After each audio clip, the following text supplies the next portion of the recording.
Ako si Jiang San. At muling nabuhay ako ngayon.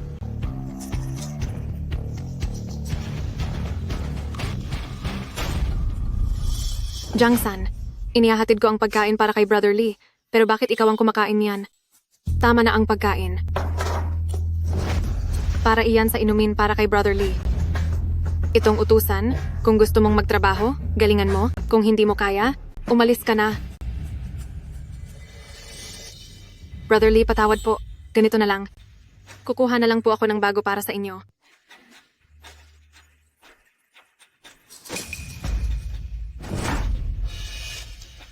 Hindi naman ako madamot. Hoy, utusan. Utusan. Dahil tila gutom na gutom ka, lumuhod ka dito at kainin mo ang butong ito. Iisipin ko na lang na nakasalubong ako ng isang irresponsableng askal at kalimutan na lang ang nangyari. Sa nakaraang buhay ko, ano nga ba ang trabaho ng taong ito? Hoy, utusan, halika, tingnan mo to. Bakit may langaw sa pagkain to? Walang hiya ka. Ikaw pala si Jiang San, ako naman si Lizzie. Ngayong araw, nandito ako para manggulo. Sino ang nagbigay sa'yo ng karapatang na lumapit sa fiancé ni Batang Master Liu? Gusto mo yatang maparusahan. Jiang San, isama mo ako, pwede ba? Umalis tayo rito ng magkasama. Umalis ka na. Huwag mo na akong hanapin. Umalis ka na. Duwag ka. Sa nakaraang buhay ko, dahil sa aking kaduwagan.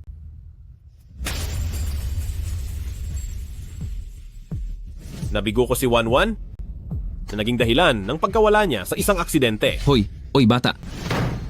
Bingi ka ba? Kinakausap ka ng amo ko. Naririnig mo ba? Magsalita ka. Sa mundong ito, hindi sapat ang magtiis para mabuhay. Kailangan mong tumibay. Dahil binigyan ako ng panibagong buhay, simula ngayon, ako na ang magiging masamang tao. Ang kamay ko.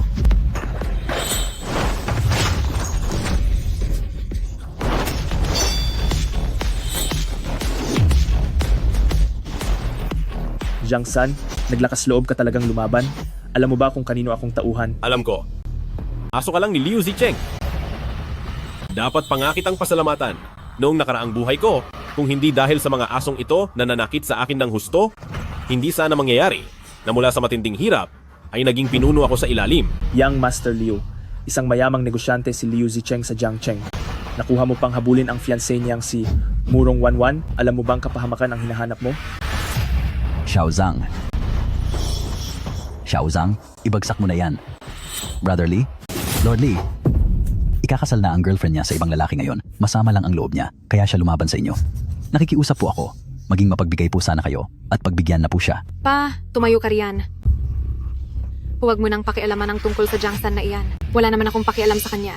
Si Murong Wanwan, paano magiging girlfriend niya iyon? Jiang San, mabuti kang bata. Kilala mo ba si Murong Wanwan?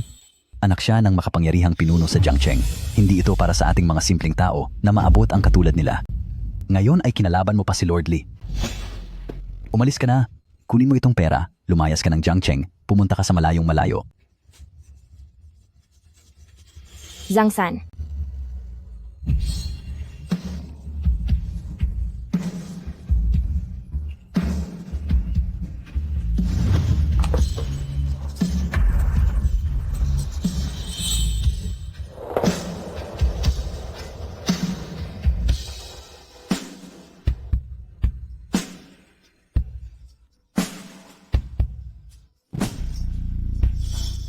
subukan mong iwanan ako at tatapusin kita. Pagkatapos ay mawawala na rin ako.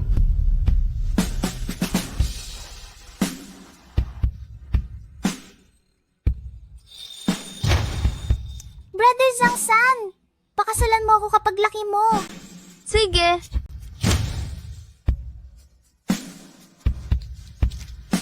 Hindi ko gusto. Hindi mo gusto? Kung kaya mo, itali mo ang buhok ko habang buhay. Hi, gwapo. Pwede bang makuha ang social media mo?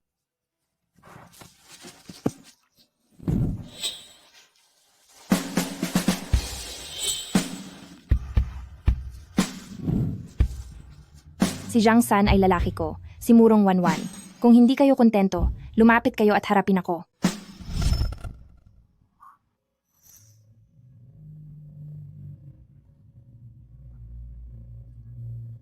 Noong tumakas ako mula sa kasal, sabi nila baliw raw ako. Mukhang ganoon din ang tingin mo sa akin. Hindi na sana ako umasa pa sa iyo.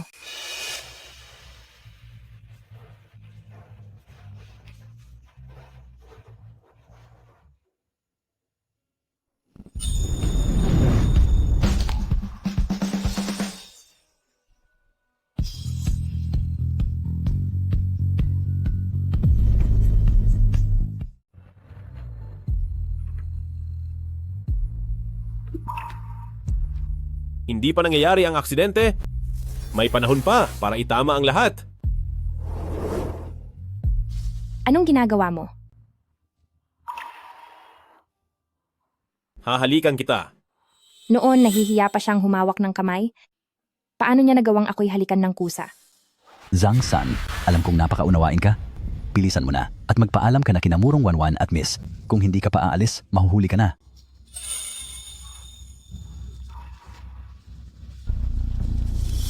Salamat sa pagtatapos nito sa pamamagitan ng isang halik. Naiintindihan ko na ang iyong pasya. Murong Wanwan, paano mo nagawang lokohin ang aking amo at makipaglandian pa sa ibang lalaki? Wala ka talagang dangal bilang babae. Habang si Murong Wanwan ang nagsasalita, kailan pa nagkaroon ng karapatan ang isang aso ni Liu Zicheng na kumahol sa harap ko? Sige, naisip mo pang saktan ako? Isusumbong kita sa amo ko. Kayong dalawang taksil. Kalma ka lang, natural lang na masaktan. Bumalik ka sa amo mo at sabihin na ang panlilin lang niya sa tatay ko, pati ang sapilitang pagpapakasal sa akin. Ako mismo ang maniningil sa kanya.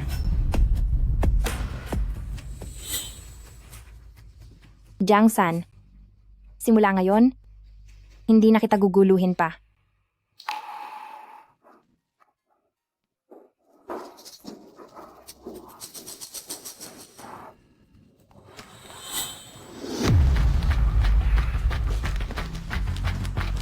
Narito ang $5. Pambili mo ng gamot. Ang sukli, itago mo muna. Sa pagsisilbi mo kay Young Master Liu, marami pang parusang naghihintay sa iyo. Boss, itong $820. Itago nyo itong mabuti. Dahil bukas, baka maging 8 milyon at $20,000 na yan.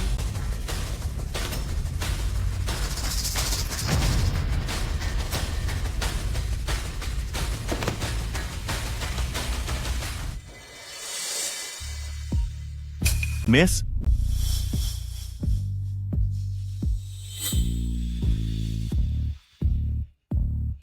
Pa, Murong, Wanwan, tumakas ka sa sarili mong kasal. Sino ba talaga ang nais mong makita? syempre, ang taong totoong gusto kong pakasalan. Sino? Ako, si Zhang San.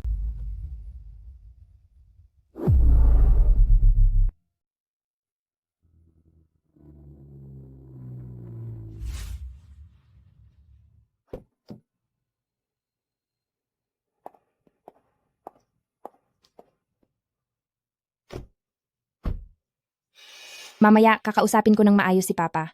Ako ang kusang tumakas sa kasal. Wala ka ritong kinalaman. Sa dati kong buhay, noong nalugi ang pamilya ni Murong, ang bakuran na ito ay nabili ko na. Ginawa ko ito dahil naalala ko si Wanwan. Ngayong nandito pa siya, may oras pa para sa lahat. Napakabuti nito. Anong tinititigan mo? Kung ganitong eksena ay nakakatakot na sa'yo, kung ganoon, hindi mo na kailangang makita si Papa. Huwag kang mahihiya.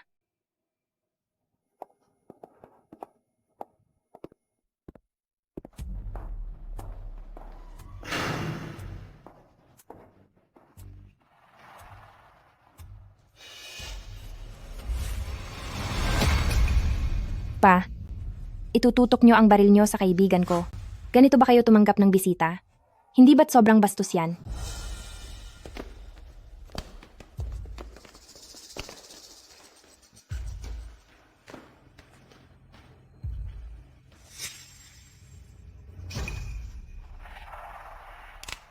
Walang hiya ka. Naglakas loob kang guluhin ang kasal ng anak ko. Parurusahan kita. Pa, ibaba mo po ang baril. 1-1. Ako mismo ang kusang lumapit sa kanya. Wala siyang kinalaman dito. Di ba may gusto kang sabihin kay Papa? Sabihin mo na, tapos umalis ka na. Dahil kung hindi, baka tapusin niya ang buhay mo. Ito ba yung duwag na kilala ko? Nang makakita siya ng baril, hindi ba dapat natatakot na siyang kumaripas palayo? Ginoong Murong, ang baril nyo? Nakakatakot yan. Sabi ko na nga, ang duwag na ito, paano siya biglang magbabago? Dahil natatakot ka, umalis ka na rito. Alang-alang sa karangalan ni Wanwan, palalampasin ko ito ngayon. Ang kaisa-isa kong anak na si Hylong Association ay hindi para sa isang duwag na tulad mo. Wala kang pag-asa. Layas. Dahil kung hindi, pagbalik ng ganitong oras sa susunod na taon, ito na ang huling hantungan mo. Ginoong Murong, nagkakamali kayo. Hindi ako nagpunta rito. Para hingin ang basbas nyo. Para maging kami ni Wanwan. Wanwan, tingnan mo. Ito ang lalaking lagi mong iniisip. Kahit hindi nabanggitin ang estado sa buhay dahil sa kaduwagan niya. Sa hinaharap, paano kanya mapoprotektahan? Kahit papaano, hindi niya gagamitin ang kapangyarihan para saktan ako. Zhang San, anumang kailangan mo, sabihin mo lang sa akin. Ibibigay ko iyon sa'yo. Totoo po ba? Magsalita ka. Magkano bang kailangan mo? Pagkakuha mo, lumayo ka habang buhay kay Jiang Cheng at kailanman. Huwag ka nang magpakita kay Wanwan. Ginoong Murong, hindi ako pumunta rito para humingi ng pahintulot nyo. Naparito ako para ipaalam sa inyo. Si Murong Wanwan. Ako, si Jiang San, ang pakakasal sa kanya.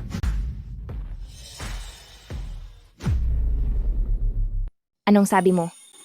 Murong Wanwan, pakasalan mo ako. Kanina lang sabi mo tiyak na papayag ka. Hindi naman siguro.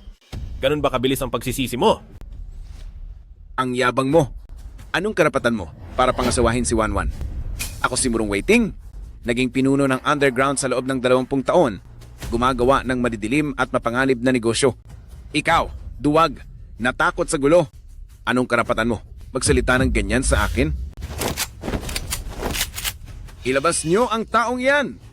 Pag bumalik ka pa, hindi na ako mag-aatubiling parusahan ka. Papa, wag mo siyang galawin. Umalis ka na. Masaya naman ako na sinamahan. Ang mo ako rito. Sige, paparusahan na lang kita.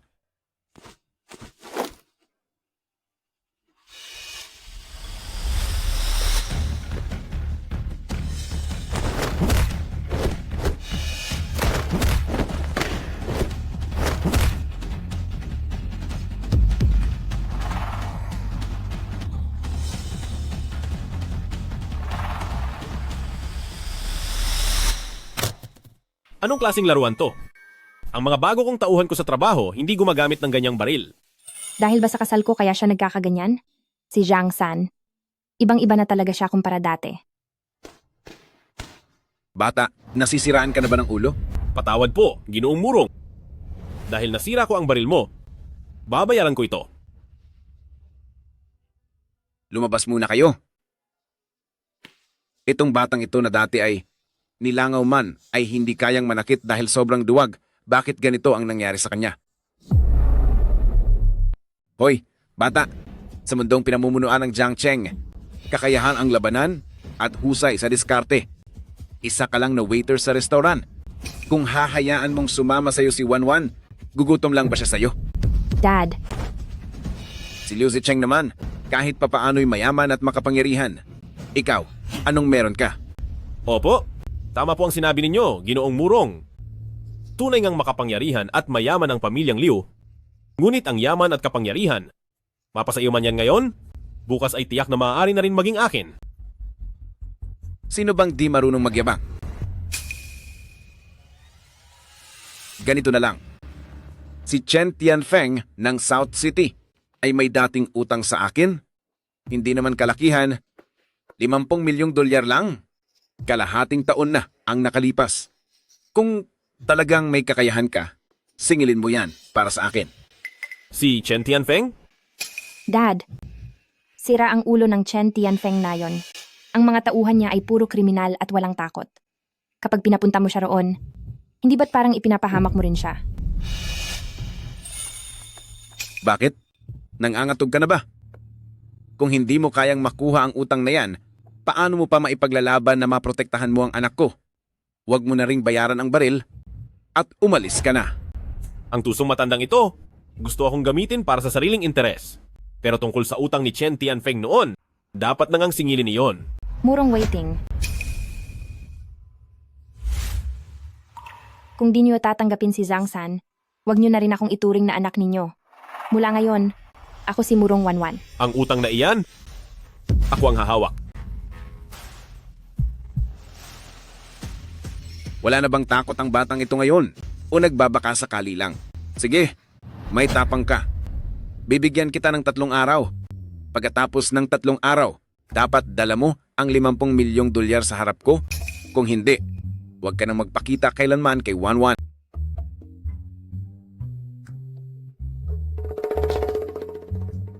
Hindi ko kailangan ng 3 araw. 1-1. Babalik ako bukas na bukas.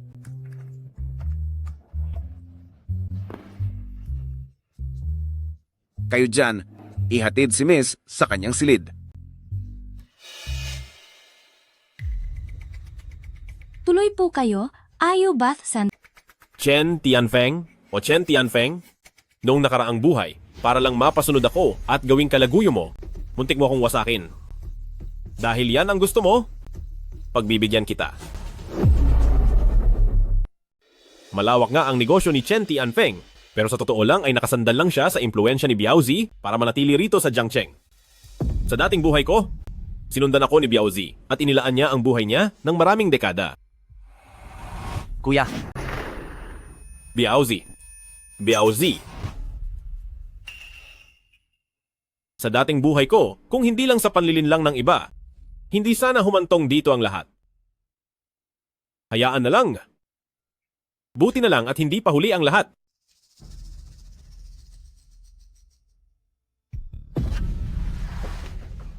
Ulat po, kay young lady, walang anumang anomalya. Ligtas si Mr. Zhang. Ipagpatuloy ang pagbabantay. Protektahan siya. Huwag hayaang may mangyaring masama sa kanya. Masusunod po. Zhang Xiaoyu, nandito ka sa massage center ni Sister Feng. Hindi ito ang study center mo. Pwede bang tigilan mo na ang patagong pagbabasa ng bulok mong notebook? Pasensya na po. Dapat lang. At saka, kapag hinawakan ka ng customer, ibig sabihin, gusto ka nila. Huwag kang umarte na para bang nababawasan ang pagkatao mo kapag dumidikit sila sa'yo. Kung patuloy kang mabagal, mapipilitan akong isumbong ka kay Sister Feng. Naiintindihan mo ba? Naiintindihan ko po. Mabuti. Buti at naintindihan mo. Huwag kang tumulad sa walang silbi mong kuya na mas piniling maghugas na lang ng plato imbes na tanggapin ang kabutihang loob ni Sister Feng. Kailangan mong maging wais sa buhay para makasabay ka sa lipunang ito.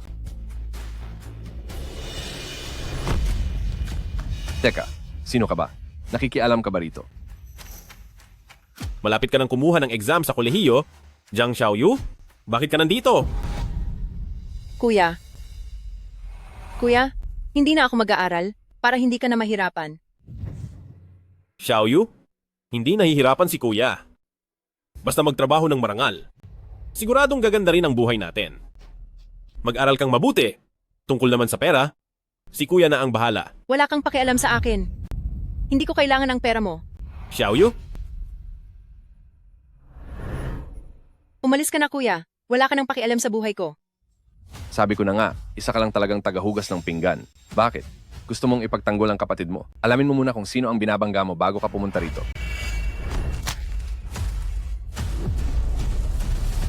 Kuya, Lumuhod ka. Nakakatawa. Luluhod ba ako sa harap ng hamak na tagasilbing ito?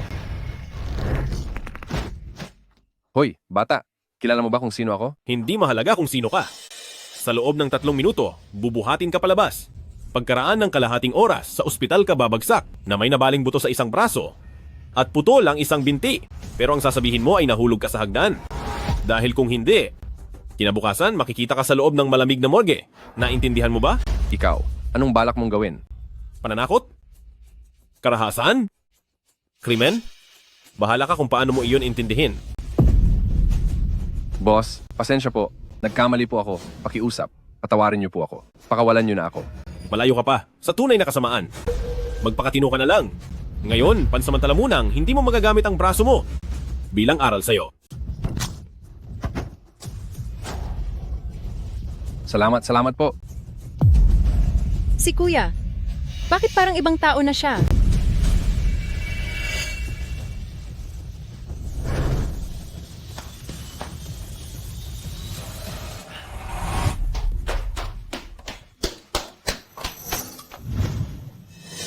Kuya, ikaw pa rin ba ang kuya ko? Sobrang mahina ang kuya mo noon, kaya hindi kita naalagaan ng maayos. Hindi ka ba galit na palihim akong lumabas para magtrabaho? Hindi galit si kuya. Sinisisi ko lang ang sarili ko dahil wala akong nagawa na hindi kita naprotektahan. Pero hanggat nandito si kuya, hinding-hindi kita hahayaang makaramdam ng kahit konting pasakit.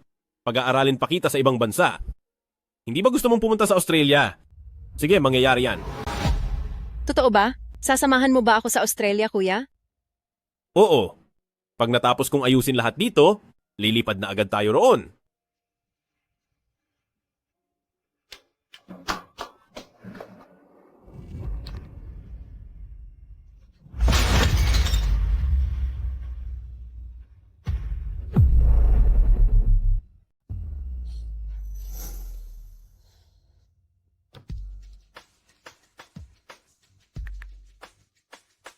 Ihanda mo para sa akin ang 50 milyong dolyar para kay Zhang San. Kakailanganin niya iyon para sa kanyang pag-alis sa ibang bansa. Young lady, si Jiang San ay may iba ng babae sa ganitong kalagayan. At tutulungan mo pa rin siyang umalis? Tama na ang daldal. Kung ginagawa man niya to, tiyak na mabigat ang dahilan niya. Pigilan ninyo siya. Hindi natin siya pwedeng ilagay sa panganib. Hanapin si Chen Tianfeng. Ayusin agad ang kanyang pag-alis sa bansa. At siguraduhin walang sinuman ang hahamak sa kanya. Gawin mo ang ipinag-utos ko. Masusunod po.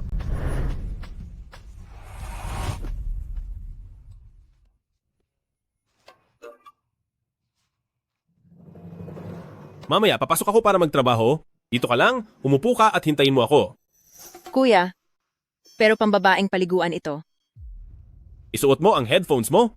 Huwag kang makinig sa kahit ano at huwag kang lumingon sa paligid. Naintindihan mo ba?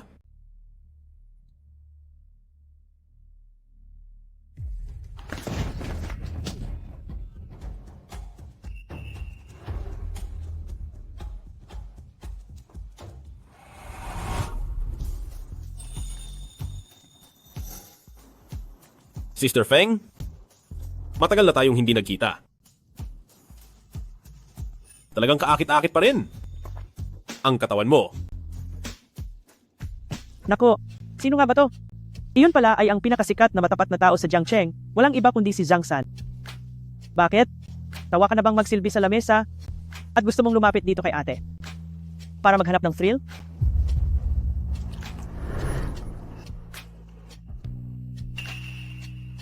Hindi ko na kayang magpakabait ng sobra. Kaya nandito ako para humingi ng pabor kay Sister Feng, tama? Humingi ng pabor sa akin? Nabalitaan kong, labis ka raw nagmamalaki nitong huli at naglakas loob ka pang harapin ang baril ng hari ng underworld na si Murong Waiting. Pero alam mo, gustong gusto ko ang mga katulad mong mabilis matuto at lumalabang bigla. Sa pagsunod mo kay Murong Wanwan, ano bang mapapala mo? Dito ka na lang kay ate. Si ate na ang bahala sa'yo.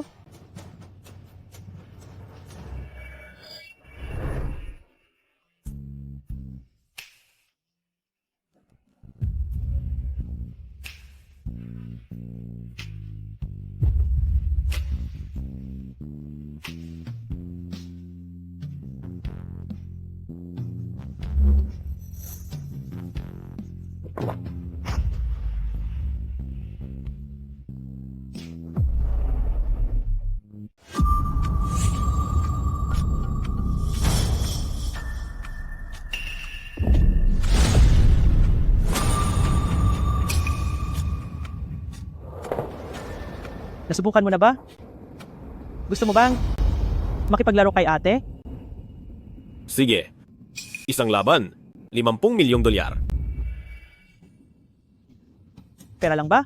Madali iyan pag-usapan. Basta pasayahin mo lang ng todo si ate. Ha? Init na init ka na? Eto ang popsicle, magpalamig ka muna. Jang-san, ang tapang mo. Tapusin niyo siya.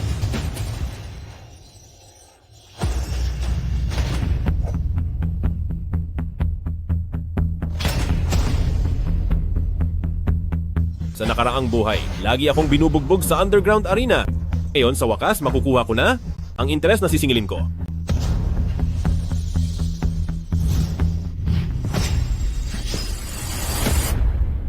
Anak nang,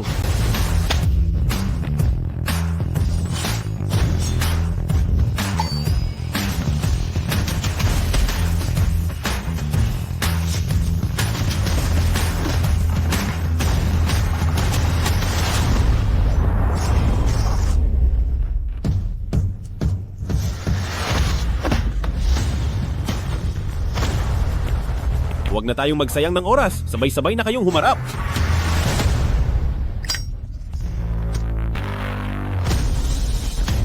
Jang-san? Imposible. Yung lalaking dati sunod-sunuran, paano siya nagkaroon ng ganyang kakayahan? Naglalakas loob ka pang magwala rito sa teritoryo ko? Sa labas, may mahigit 10 pa akong tauhan. Uminahon ka, Sister Feng. May ipapakita akong nakakatawa sa'yo.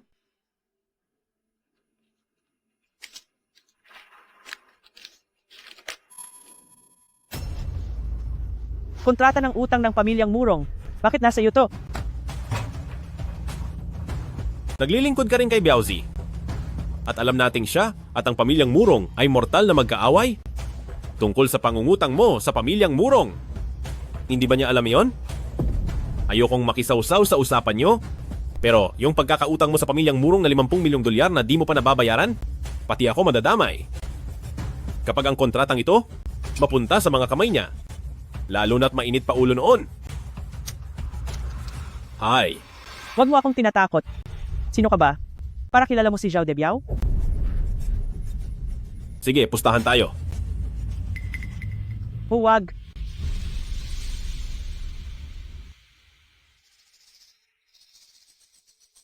Ano? Anong gusto mong ipagawa sa akin? Simple lang. Ang 50 milyong dolyar ni Ginoong Murong. Ikaw mismo ang magbabalik sa kanya. Sige. Ako na ang magbabalik. Sandali lang.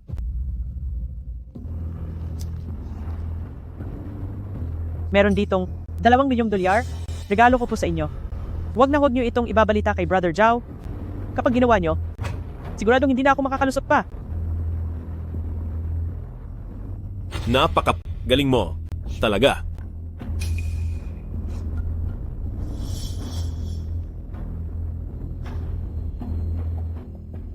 Papa, ano po bang nangyayari? Alam ng buong Jiangcheng hinggil sa kasal namin ni Wanwan kahapon. Pero ang nangyari, tumakas ang bride kasama ang isang mahirap na waiter. Tinasabi mong ang anak ko ay sumama sa isang waiter? Sino ang nakakita niyan? Ako ang nakakita. Si Zhang San, hindi lang niya inagaw si Binibining Murong. Sinaktan pa niya kaming 2 pang kasama ko. Papa, pakinggan niyo po. Ang dangal nating pamilyang Liu ay lubos nang napahiya. Zicheng, hindi pa kayo kasal ni Wanwan. Kaya wag mo muna akong tawaging papa. Ano po? Brother Waiting, totoo ngang ikaw ang pinuno ng mga sindikato rito sa Jiangcheng. Pero kami, sa pamilyang Liu, ay isang maimpluwensiyang angkan din. Para sa usaping ito, kailangan mong bigyan ang pamilyang Liu ng paliwanag. Sino ba iyang si Zhang San sa palagay niya para makialam sa pagsasanib ng ating 2 pamilya? Brother Liu, huminahon ka muna. Si Wanwan ay pansamantalang nalito lang. Nauto lamang siya ng lalaking iyon. Kailan pa makakapasok ang magiging manugang namin sa pamilya naming pamilyang Liu? Huwag nating hayaang ang mga masamang taong iyon ang magligaw sa kanya. Nanay ni Zicheng, huwag kang maging sobrang seryoso. Sa taong iyon, naasikaso ko na. Inutusan ko siyang pumunta sa teritoryo ni Chen Tianfeng sa Timog para maningil ng utang na umabot sa 50 milyong dolyar. Kay Chen Tianfeng? Hemp? Tay? Uncle Murong, ay hindi niyo ba siya pinapahamak doon? Isa lang itong paraan para tuldukan ang lahat. 1-1?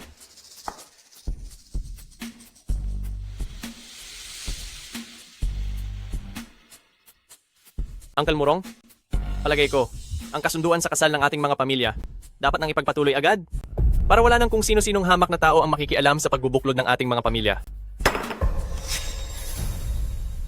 Ang mababang taong iyon ay hindi maghahangad ng kapangyarihan ng pamilyang Murong, kahit anong paraan, para pilitin niyang pakasalan ang isang babaeng di naman niya mahal. Hindi ba, Young Master Liu? 1-1, bakit ayaw mong maniwalang totoong mahal kita? Liu Zicheng, magpasalamat ka dapat na hindi tayo ikinasal. Bakit?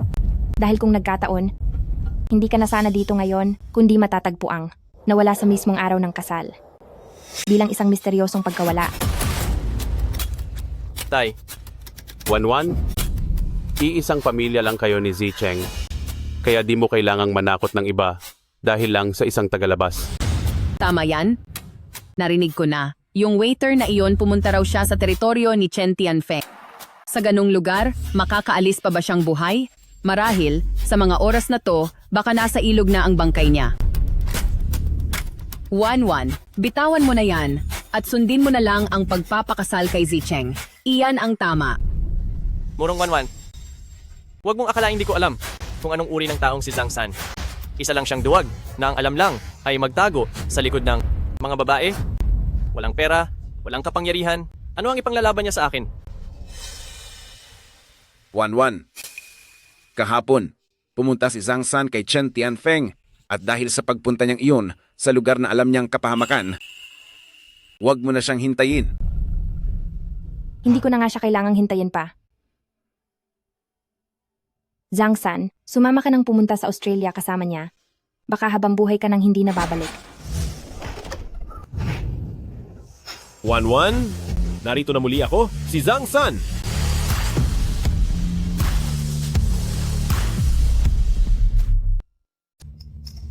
Ikaw. Young Master Liu, balita ko'y mayaman ka at maimpluwensiya? Ako.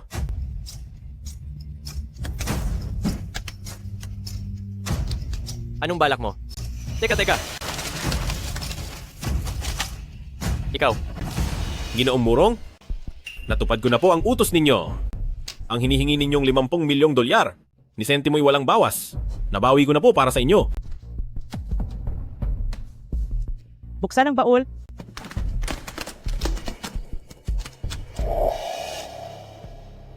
Chen Tianfeng?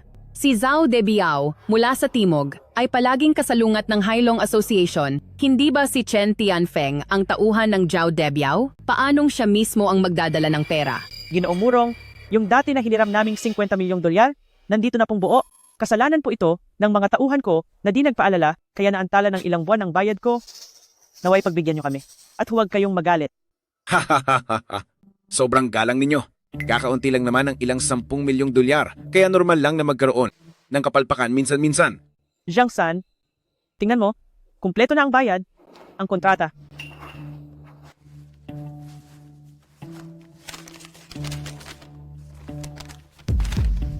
Ipaabot mo kay Biaozi, sabihin mong nakabalik na ang kuya niya. Zhang San, nababaliw ka na ba? May lakas loob ka pang tawagin ang sarili mo na kuya ni Zhao Debiao. Siguraduhin mong kilala mo talaga siya. Dahil kung hindi, ako mismo ang hahanap ng huling hantungan mo. Naku, grabe.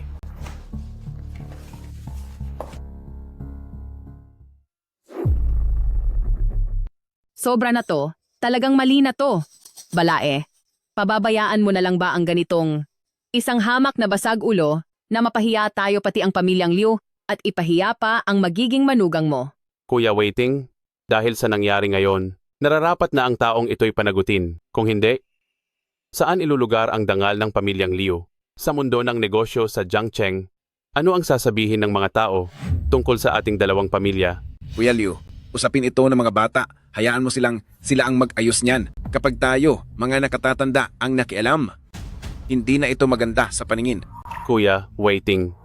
Zhang San, akala mo ba na sa paggawa mo ng mga kalokohan, matatakot mo na ang lalaking iyon mula kay Chen Tianfeng? Para makapasok ka sa alta sosyedad? Wala ka namang silbi at isa ka lang hamak na utusan. Basura ka.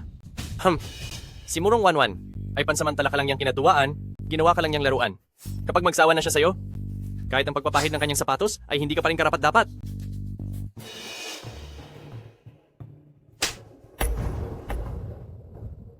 Murong 1-1, ang lakas ng loob mong saktan ako, Wala ni isa ang pwedeng magpahiya sa kanya sa harap ko. pagbabayarin kita. Ang malakit ng babae, hindi gawain ng totoong lalaki. Lalaki? Isang duwag ka?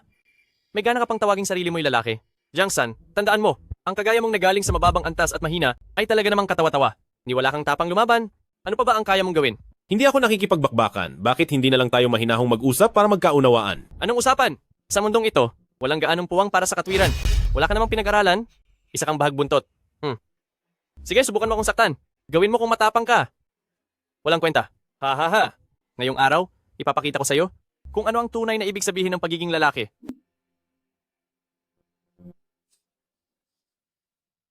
Wan-wan, tunay ba tong baril na to? Jiang-san, huwag kang padalos-dalos. Zicheng. Zicheng. Sinta, mahal kita. Zicheng. Young Master Liu, ngayon, mukha nang hindi ka na tunay na lalaki.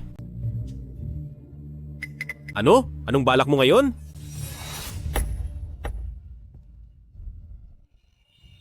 Anak ko!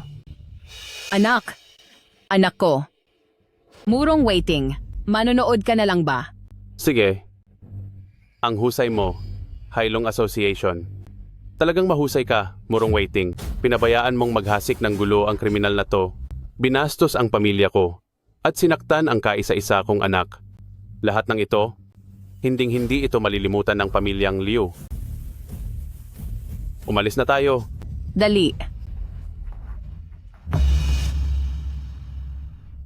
Bakit mo pa? Pinutukan ang bahaging iyon ng katawan niya. Wan-wan, naglakas loob siyang saktan ka. Hindi ko talaga palalampasin to. Dapat sa ulo mo na siya binaril. Ang mga katulad niya. Panganib lang yan kapag nabuhay pa. Ha? Halos ko nang makalimutan. Anak ka nga pala ng isang makapangyarihang pamilya sa ilalim. Jiang-san, Murong Waiting. singilin mo sa kanya ang utang na to para sa akin. Ang pabor na to, si Murong Waiting ang unang makakaalala. Pero, dito mismo sa harap ng pamilyang Murong, naglakas loob ka pang kumilos. Sinaktan pa ang mga tauhan ng pamilyang Liu at lubos pang nagpainit ng ulo ng lahat. Ang kasalanang ito, paano mo babayaran? Murong Waiting. Grabe ka talagang tusong matanda. Ginawa mo akong pangsingil. Pag di mo nakuha, pwede mo ring samantalahin ang pagkakataon para tuluyan mo akong alisin. Iniingatan mo ang tingin sa'yo ng pamilyang Liu. Ayaw mong makipagbanggaan. Kaya ginamit mo ako para masira ng tuluyan ang ugnayan nyo. Sa ganitong paraan, ang lahat ng pakinabang sa'yo lahat mapupunta. Isa lang siyang bagito at basang sisiw pa. Pero bakit napakalalim ng kaniyang pangunawa? Zhang-san, ikaw pa rin ba ang dating Zhang-san?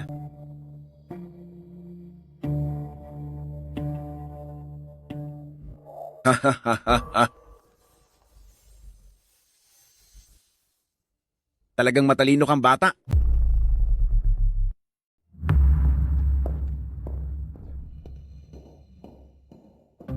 Kung hindi ako matalino, sa nakaraang buhay ko pa lang, siguro'y 800 beses na akong naglaho. Young lady, ang galing mo kanina? Yung sampal na yon, ang lakas ng tunog. Sino ba siya para pagsalitaan ka ng masama? Masakit ba ang kamay mo? Dahil nagpasya ka nang umalis, bakit kailangan mo pang bumalik? Ano bang sinasabi mo? Wala lang. Paano mo ba nakuha ang perang ito? Chen Tianfeng, hindi siya basta-bastang kalaban. Maayos lang akong nakipag-usap. Maayos na usapan lang? Nakipag-usap ako gamit ang kamao. Siyempre, hindi lang naman para tulungan ang tatay mo sa paniningil. Kailangan ko rin talaga ng pera. Nakuha mo na ba yung pera? Nakuha ko na. Kahit hindi ganoon kalaki. Sapat na ito pansamantala. Ay, oo nga pala. 1-1, madalas kang mag-abroad. Alam mo ba kung paano kumuha ng visa papuntang Australia? Turuan mo naman ako. Talagang aalis ka. Sa sandaling panahon pa lang, ganyan ka na niya na bago. Mukhang siya ay napakahalaga para sa'yo. Tutulungan kitang asikasuhin iyon.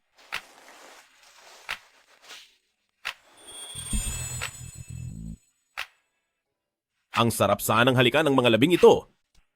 Bakit ba kasi dati napakatorpe ko? Uy, young lady, hindi maganda to. Si Jiang San ay... Anong nangyari kay Zhang San? Si Jiang San? Yan. Anong ginagawa niya dito? Wanwan, babalik ako maya-maya. Hoy, sigurado ka bang babalik ka pa? Huwag kang magsalita ng ganyan.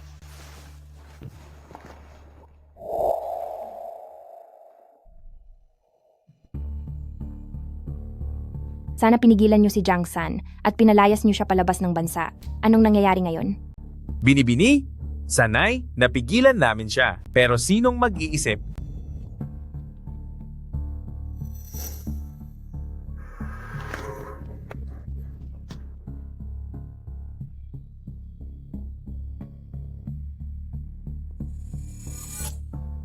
Na ang mga tauhan ni Chen Tianfeng ay ikinulong kami buong magdamag at binugbog pa kami. Kaya po di namin naprotektahan si Mr. Jiang. Akala namin patay na siya.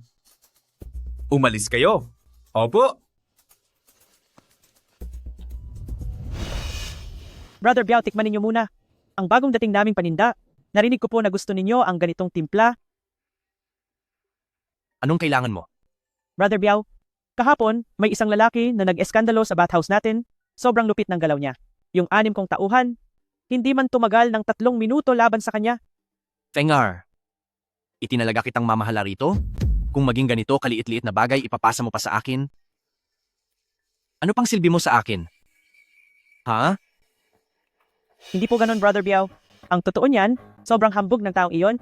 Ipinapasabi pa niya ito sa inyo. Ang sabi niya, sabihin mo kay Biaozi, bumalik na ang kuya niya. Sabihin mo, sino ba yon? Si Jiang San. Ako si Zhao de Biao. At matagal na akong nabubuhay sa mundong to, kahit sinong nangangahas magyabang ng ganyan, matagal nang naglaho rito. Sabi ko na nga, nagbibiro lang ang batang yon. Mamaya-maya, paparusahan ko rin siya.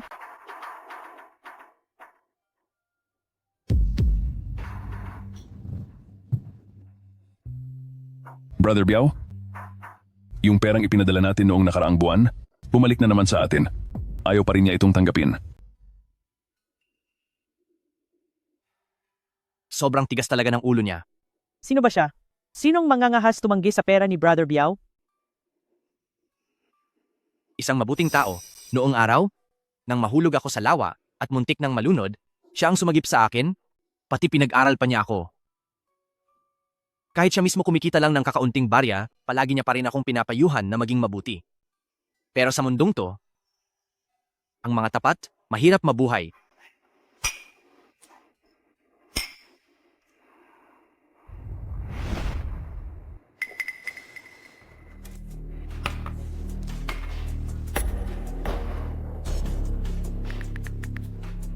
Sugod, huwag niyo siyang hayaang mabuhay.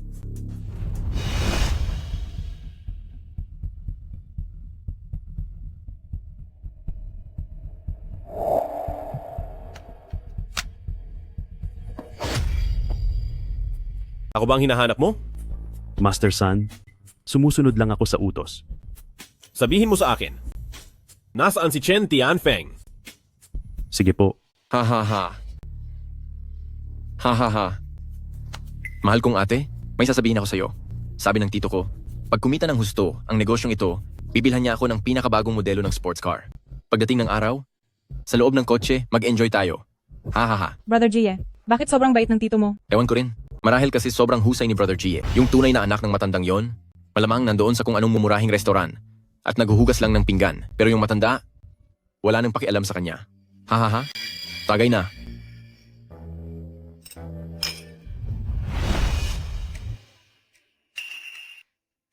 Aba, tingnan mo nga kung sino to.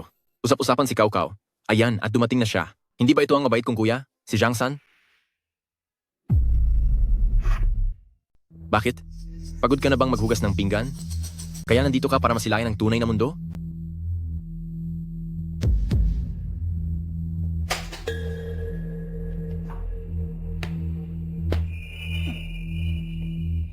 At At nagkukunwari ka pang di mo ako kilala? Anak din ako ng tatay mo.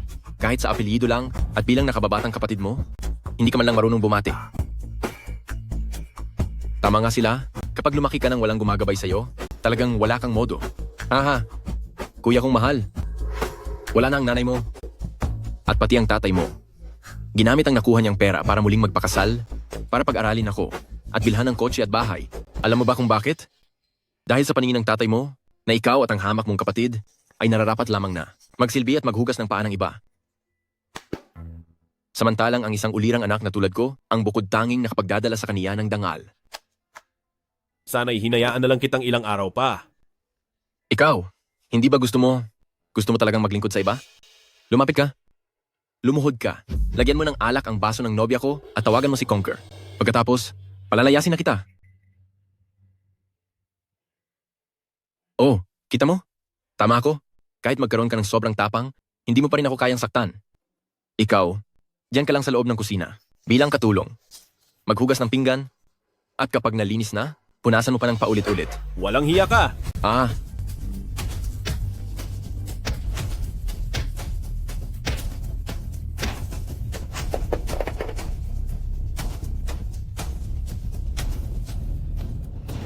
Mahilig ka pala sa inuman. Sige, tagay pa. Jiang-san, may gana ka pa talagang saktan ako? Pagbalik ko, tiyak na isusumbong kita sa tatay mo, hindi kanya patatawarin. Tatay mo raw?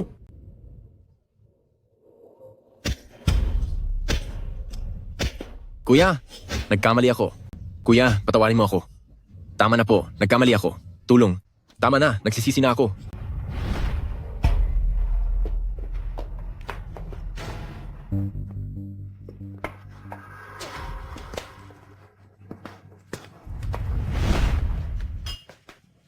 Sister Feng, tapos na ang eksena. Ngayon, oras na para pag-usapan ang tungkol sa atin. Jiang-san, nasaan na yung mga taong inutusan kong sumundo sa'yo? Bakit ba? Mag-isa ka lang dumating? Yung kaibigan mong nakasombrero, kanina habang dumadaan kami sa tabing ilog, pilit niyang sinabing naiinitan siya at nais tumalon para lumangoy. Hindi ko man lang siya napatigil. Baka ngayon ay kasama na siguro siya ni Haring Dragon at naglalaro na ng baraha? Sister Feng, huwag kang masyadong padala sa emosyon. Kung ang mga tao mo ay walang galang, ako na mismo ang tutulong sa'yo para turuan sila ng leksyon.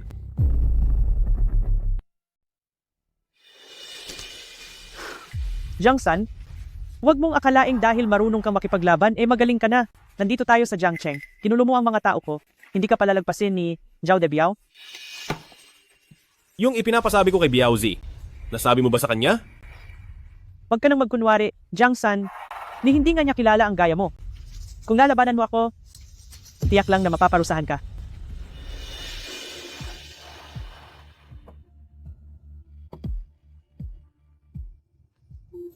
Pero, nakikita kong may potensyal ka. Sa pagsunod mo kay Murong 1-1 sa batang paslit na yon, ano bang mapapala mo? Sumama ka na sa akin. Pera, kapangyarihan, babae, lahat kaya kong ibigay sa'yo. Ang nangyari ngayong gabi, ituturing kong parang walang nangyari. Sa'yo? Sister Feng, napakaliit ng teritoryo mo. Hindi kasya ang katulad kong malaking tao rito. Ikaw, gusto kong makaharap si Zhao de Biao ngayon na. makaharap si Brother Biao? Zhang-san, sino ka ba sa tingin mo? Akala mo ba ganun lang kadali makita si Brother Biao? Dahil lang sa pagkukunwari mong ikaw ang nakatatanda niyang kapatid na puro kalokohan? Tingin ko, mukhang ayaw mo talagang tumigil. Talagang gusto mong pumasok sa Hall of Yam.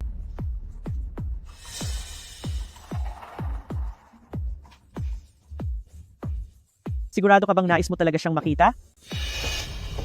Tigil. Pribadong lugar ito. Bawal ang mga hindi kilala. Brother Bao, siya po si Jiang-san. Nais po niyang makaharap si Brother Biao. May kausap pa si Brother Biao. Hindi siya maaaring gambalain ng kung sino-sino lang.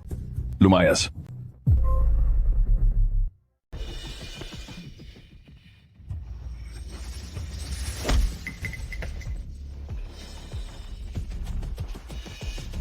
Sige, subukan mo.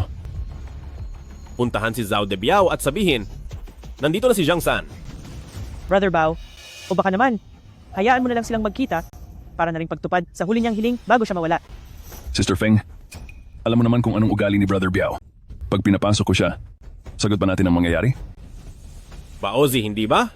Maniwala ka sa akin, kapag si Brother Biao hindi ako nakita ngayong araw, mas mabigat na parusa ang aabutin mo. Nagpapasikat ka lang. Umalis ka na dito. Sobrang tigas ng ulo mo. Nga pala, siguradong di niya nabanggit ni Brother Biao sa inyo na nang mahulog siya sa Poso Negro, may sumagip sa kanya, di ba? Sinungaling. Klarong si Brother Biao nahulog lang naman sa swimming pool. Jiang San, sa palagay ko, talagang sira na ang ulo mo. Kathang isip lang ang kalokohang yan. Napaka-importante ni Brother Biao. Mahuhulog pa siya sa Poso Negro? Paano mo nalaman ang tungkol kay Brother Biao? Ano sa palagay mo?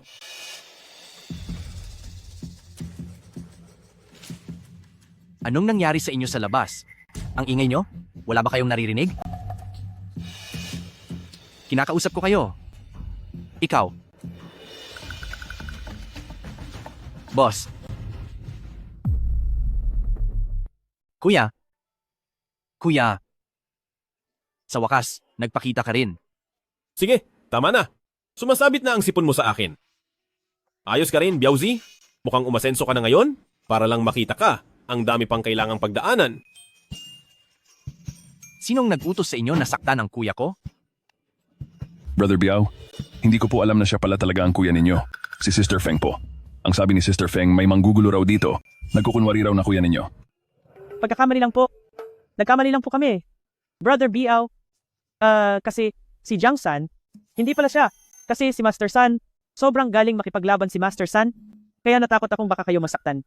Tsaka, sabi nyo hindi nyo raw kilala si Jiang San? Wala ngang Jiang San o kung sino pa man. Zhang Zhigang ang pangalan ng kuya ko.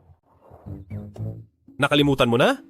Di mo ba alam na nagpalit na ako ng pangalan? Zhang Zhigang. Iyan ang pangalan ko noon bago pa ako umalis ng bahay. Ano? Dati mo palang pangalan yon, kuya? Wala yon, Biaozi. Di ko lang naipaliwanag. Huwag mo silang sisihin. Narinig nyo ba? Magpasalamat kayo sa kuya ko. Salamat, Master San. Salamat, Master Salamat, San. Master San. Salamat sa awa ninyo, Master San. Salamat sa awa ninyo, Salamat Master sa awa San. ninyo. Kuya, tara na sa loob para makapagkuwentuhan tayo tungkol sa nakaraan. Tara! Tara na!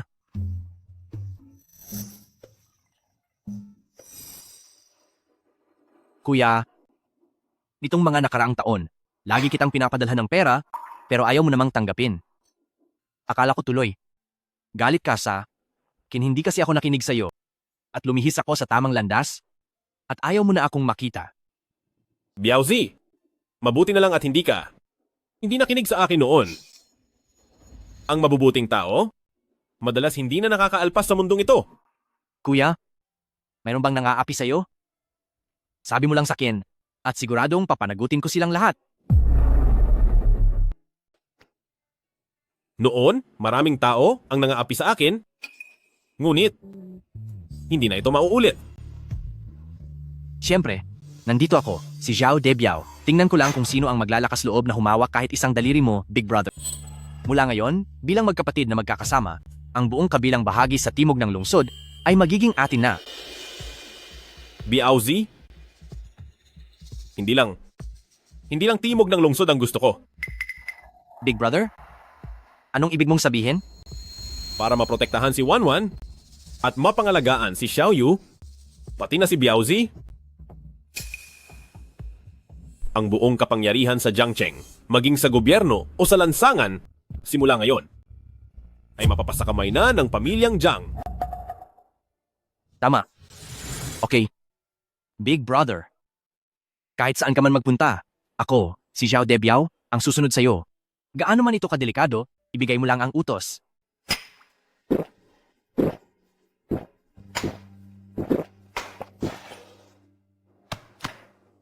Big Brother, pakiramdam ko, nagbago ka na? Parang ngayon, mas matapang ka kaysa dati at mas gwapo ka pa. Master San. Master San. Master San. Master San,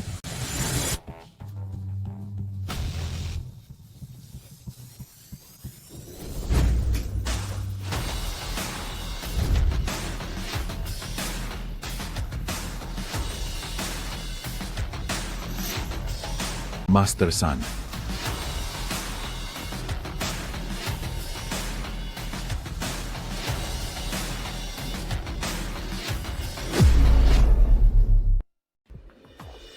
Ang mga pwesto sa timog ng lungsod ay hawak ni Sister Feng.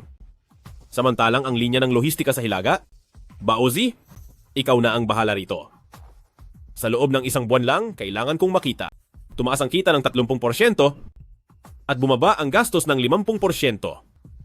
Kung hindi mo ito magawa, aalisin ka sa pwesto. Masusunod po. Piaozi, mayroon bang balita tungkol sa pamilyang Liu kamakailan? Mula nang matalo si Liu Zicheng, tila tahimik lang ang pamilyang Liu sa labas, ngunit sa totoo lang, pinapabagal na nila ang operasyon at ibinebenta na nila ang ilang mga maliliit nilang ari-arian. Parang balak nilang tipunin ang lahat ng pera para sa kung anumang plano nila. Bukod pa po rito, ang koneksyon nila sa pamilyang Murong ay tuluyan ng naputol at lahat ng kanilang proyekto ay napahinto na. Nag-iipon ng pondo, balak ba nilang lumaban? O plano nilang tumakas? Bantayan ninyo sila ng mabuti. Sige po. Kamusta naman si Murong Whiting? Ang matalinong taong iyon, sobrang kampante, at wari walang pakialam sa nangyayari sa pamilyang Liu. Para bang, pinababayaan lang niya ang alitan ninyo ni Young Lady. Subalit, ngunit ano? May inatasan siyang palihim na imbestigahan ka.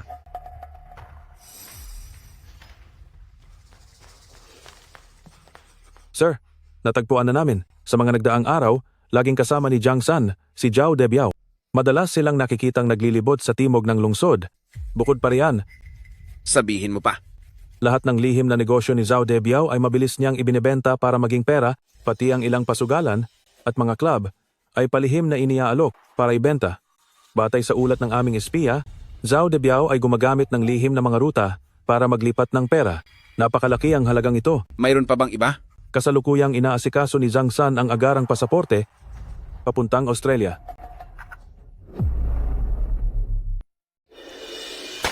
Ang galing mo talaga, Jiang San. Akala ko nagbago na talaga siya. May tapang at paninindigan. Pero di ko akalaing na lahat ng kilos niya ay pawang bilang paghahanda sa kanyang pagtakas. 1-1. Pa, naniniwala po ako sa ginagawa niya. Tiyak na may malalim siyang dahilan. Anak kong hangal, ginagamit ka lang niya. Yung paniningil niya ng utang para sa akin, pati pakikipagbanggaan niya kay pamilyang Liu malamang, ay para lang sumama kay Zhao Debiao na isang kriminal para magsabwatan sila at tumakas dala ang pera. Wala siyang balak na panagutan ka. Kailan po siya aalis? Hindi pa po sigurado, pero baka sa mga susunod na araw. 1-1. Hindi mo ba ramdam na sobrang nasasaktan ka na? Itong lalaking ito, sa paningin niya pera at sariling kaligtasan lang ang mahalaga. Nilapitan ka lang niya para lang agawin ang impluensya at kayamanan ng pamilyang Murong. Kahit totoo man iyon, kailangan ko pa ring magpasalamat. Salamat at di na siya yung dati. Natapat at mabait, pero sa inyo ay mahina at api-apihan lang si Jiang San. 1-1. Saan ka pupunta? Di pa siya nagpapaalam sa akin. Kung nais mag-imbestiga ni Murong Waiting, hayaan niyo siyang gawin iyon. Basta't di nito maaapektuhan ng kumpanya, ay ayos lang ang lahat. Nasa kritikal na yugto ng mabilis na pagbabago ang ating kumpanya, kaya bawat aspeto ng ating negosyo ay kailangang naaayon sa batas. Naiintindihan niyo ba? Opo, naiintindihan namin.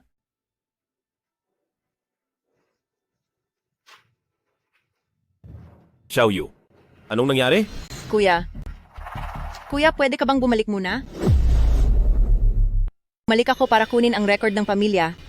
Pero sila, ayaw nila itong ibigay sa akin. Huwag kang matakot, Xiaoyu. Paparating na si Kuya. Boss, anong nangyari? May kailangan lang akong ayusin, Biaozi. Ikaw na muna ang bahala sa meeting.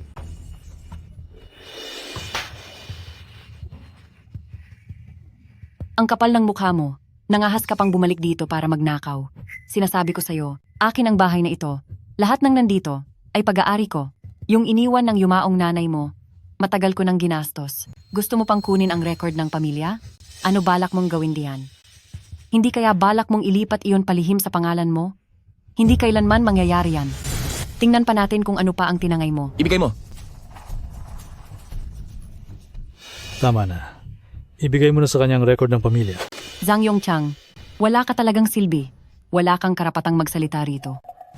Itong bahay na ito, at pati ang bayad, noon pa dapat ay para lang sa aming mag-ina. Itong 2 salot, na lumaki lang ng ganito, siguradong marami kang patagong tulong sa kanila? Ngayon bigla nyo naisip ang bumalik para kumuha ng gamit? Umasa ka pa. Kailan ko pa tinulungan ng 2 yan? Kung ano-ano ang pinagsasabi mo. Tay, Nay, bakit niyo pa kinikibo ang masamang babaeng to? Ang babaeng to ay pareho lang sa kapatid niya. Pareho silang walang kwenta. Binugbog ako ng kuya niya sa bar kahapon, tapos ngayon pumunta pa siya rito para magnakaw dito sa bahay. Tumawag kayo ng pulis? Kailangan nating tumawag ng pulis. Ipaaresto ninyo yung masamang babae. Hindi ako nagnakaw. Nasa household register naman ang pangalan ko. Kailangan ko ang rehistro para maayos ko ang mga papeles para sa pag-aaral ko sa ibang bansa. Sa abroad? Ikaw? Aasa ka lang ba sa kuya mo? Na tagasilbi lang sa kainan? Nakakatawa ka talaga. Tingin ko, gagamitin mo yung household register para sa kung anong masamang balak ha? Baka may utang ka sa labas. O baka inutusan ka lang ng kuya mo para palihim na kunin ang dokumento. Tapos ibenta iyon? Grabe talaga ang napiling pangalawang asawa ni Zhang. Kawawa naman ang batang yan. Anong kawawa? Sino bang nakakatiyak kung talagang magnanakaw sila? Tay, magsalita naman po kayo. Xiaoyu, hindi ko pa pwedeng ibigay sa iyong rehistro. Gagamitin pa yan ng kuya mong si Jie para sa pagbili ng bahay. Magsalita ka. Magsalita ka. Tama na ang away ninyo. Ma!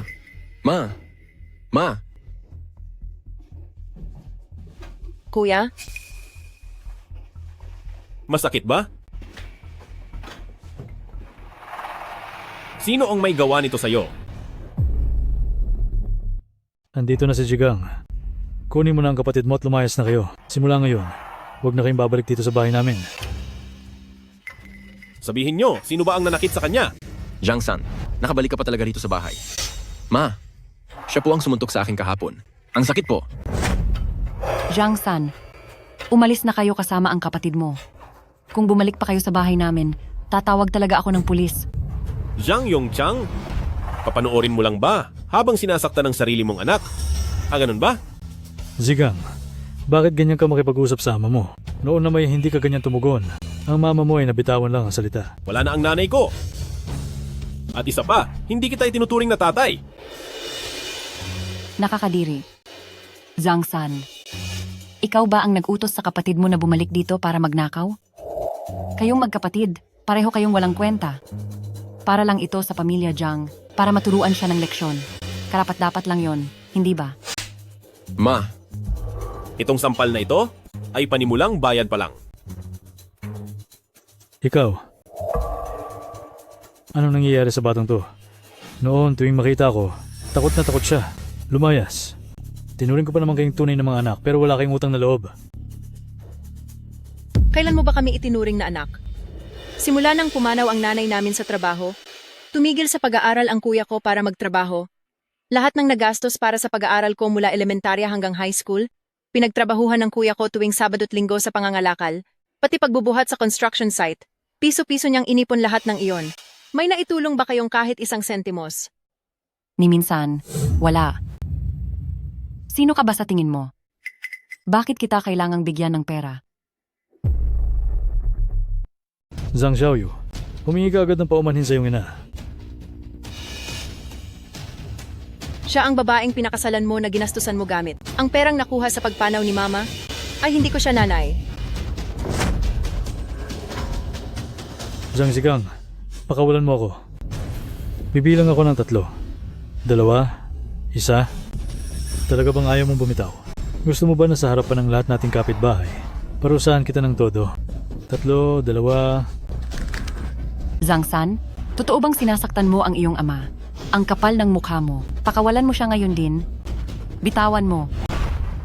Ikaw talagang walang hiyang anak. Kaya mo ba talaga akong saktan? Naku. Grabe. Pambabastos ito. Ang suwail na anak na ito. Hindi lang ako ang kanyang sinasaktan, pati rin ang sarili niyang ama. Mga minamahal naming kapitbahay, panuurin ninyo ito, ang mismong anak ng pamilyang Jiang. Tingnan ninyo kung anong uri ng tao ito. Kunin mo ang papeles ng pamilya. Hala, mga kapitbahay. Halina kayo at panoorin ito. Itong anak na nanakit sa ama, tiyak na parurusahan siya ng langit, magbabayad siya sa kanyang ginawa.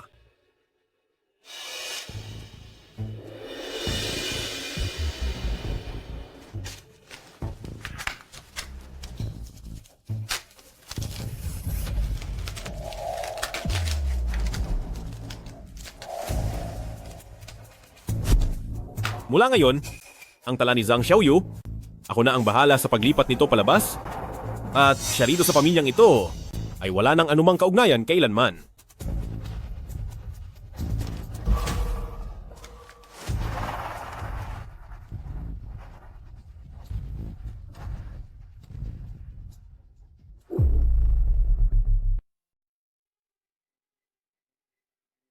Pa?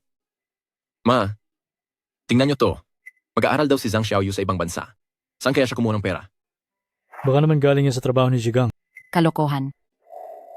Serbidora lang siya sa resto. Paano siya kikita ng daan-daang libong dolyar? Huwag mo kaming lokohin. Pa, Ma? Sa palagay niyo ba ang perang to ay pinagkaisahan ng magkapatid na yan? Para nakawin ng kay mama nila na kabayarang natanggap nung pumanaw siya? Sandali, mali yan. Ang buong kabayaran noon, ibinigay sa akin ng buo at ibinigay ko rin lahat sa inyo. Baka naman, may itinago ka pang pera? Tapos binigyan mo pa, yang 2 bata ng lihim na pondo. Mas Yume, huwag kang mag-imbento. Pupuntahan ko sila ngayon din para luminaw ang lahat. Zhang Zigang. Zhang Zigang. Hoy, tumigil ka dyan. Magsalita ka. Tungkol sa nanay niyo noon, yung kabayarang pera, itinago mo ba palihim ang isang bahagi? Sigurado yan. Kung hindi, saan siya kukuha ng pang-abroad? Kinuha niyo na ang pera namin tapos tatakas kayo? Sinasabi ko sa inyo, kapag hindi niyo ibinalik ang lahat ng perang yan, walang sino man sa inyo ang makakaalis. Pa, tingnan mo to ng mabuti. Ang pag-aaral sa Australia, daan-daang libong dolyar ang gastos taon-taon, sobrang hirap nila. Kaya saan galing ang perang to? Baka naman, noon pa man, mas malaki pala ang ibinigay ng kontraktor sa kanila ng palihim. At itinago lang nila to.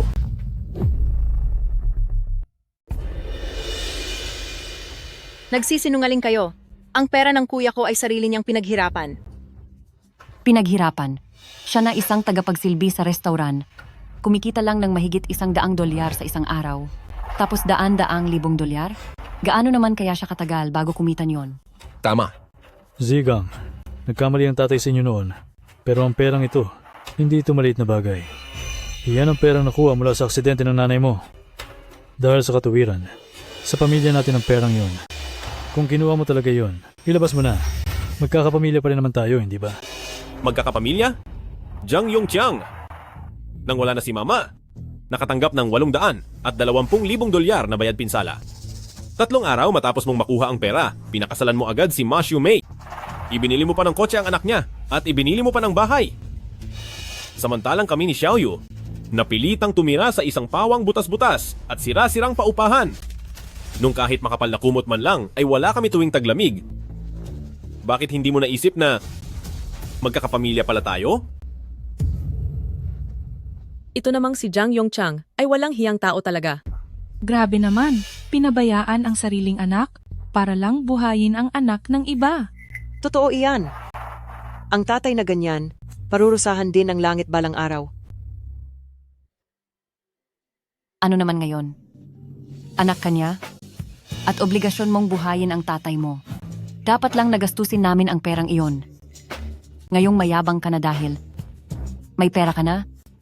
Gusto mong isama si Xiaoyu para tumakas at iwan kami. Hindi mo naiintindihin. Kung maging maayos ba ang kalagayan namin, huwag kang umasa. Kapag hindi mo inilabas ang pera ngayon, ipakukulong kita sa salang pagnanakaw, parurusahan kita sa loob ng kulungan. Makukulong? Walang takot.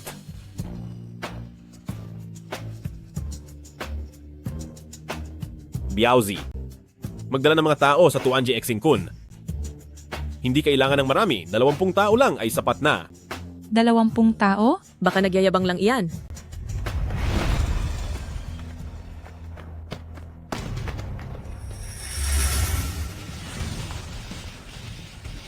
Huwag na palang ituloy.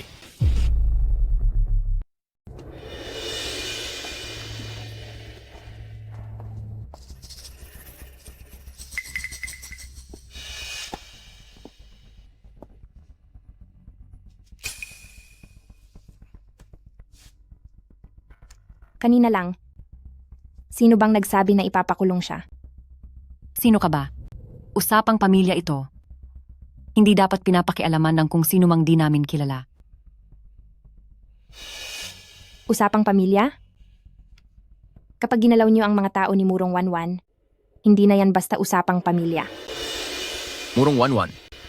Yun ba ang taga Jiangcheng, na tagapagmana ng Hailong Association? Si Murong Wanwan. Siguradong siya nga yun. Maliban sa kanya, sino pa ba ang ganito kalakas ang impluensya? Xiaoli, Binibini. kung maaari, idaan na lang sa aksyon at iwasan ng makipagtalo. Naiintindihan po. Anong balak nyo? Sinasabi ko sa inyo, nabubuhay tayo sa isang lipunang may batas. Batas. May batas.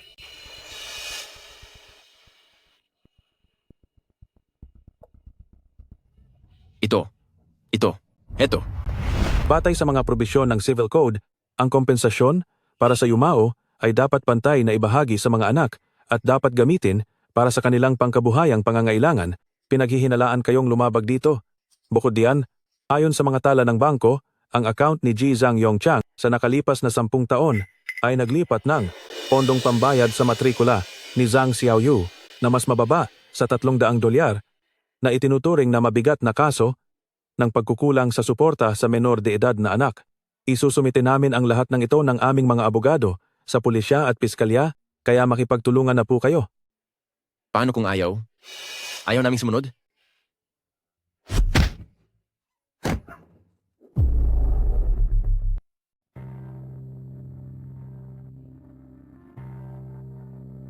Miss, paano mo nalaman kung saan ako naroroon? Ang bilis mo namang nakarating. Tumawag si Zhao Debiao. Sabi niya, hindi mo raw sila pinayagang sumama, pero nag-aalala siya na baka hindi mo kayaning harapin ng mag-isa, kaya ipinapunta niya ako rito. Yung loko-lokong Biaozi na yon, marunong talaga siyang mag-alala para sa akin. Wanwan? Salamat. Kung hindi dahil sa iyo ngayong araw, tiyak na mas gugulo pa ang sitwasyon. Ayaw ko lang makita kang inaapi ng ganyang uri ng tao. Hindi nila yon deserve.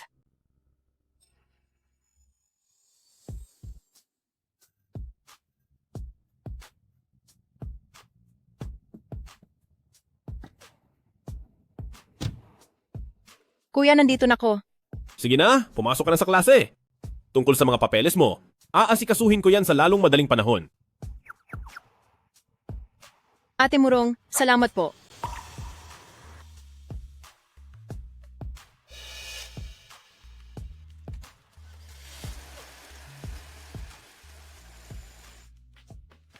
Jiang San, hindi mo ba napapansin na ang asal mo ngayon ay sobra ng kakaiba? Ha? Matatanggap ko pa kung magkakagusto ka sa ibang babae, pero pati ba naman pati isang estudyante, di mo papalagpasin. Jiang San, masyado ka na bang desperado kahit kanino? Ako? Desperado? O tingin mo ba'y, ang paglalaro sa damdamin ng iba ay nakakatuwa? Ako ba? Hindi ba? Huwag mong sabihing akala mo may relasyon kami. Una, yung babaeng galing sa spa. Ngayon naman, estudyante. Jiang San, sabihin mo nga, ilang babae pa ang dadaan? Murong Wanwan? Nagpadala ka pa ng taong sinundan ako? Pero ni ang mga kasama ko, hindi mo pa rin nalaman ng tama. Maling maniktik sa'yo, inaamin ko. Pero ginawa ko lang yon para protektahan ka.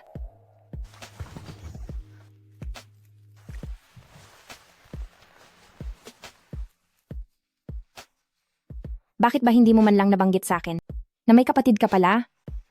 Kasi ang pamilya ko noon ay napakakomplikado at ayaw kitang idamay. Hindi ko akalaing ikaw, binibining Murong. Pala'y magsiselos pa sa posibleng maging hipag niya balang araw. Bitawan mo ako. Sinong nagseselos? Tungkol sa mga lakad mo, wala akong pakialam.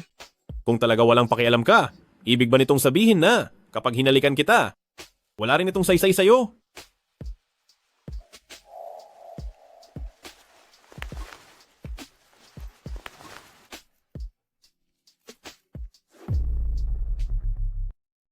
May kinalaman ba ito ngayon? Jiang San, ngayong nais mo nang tumakas, hindi ka na makakaalis. Master San, nandyan po ba kayo? Ang mga kailangan ninyo, dinala ko na po rito.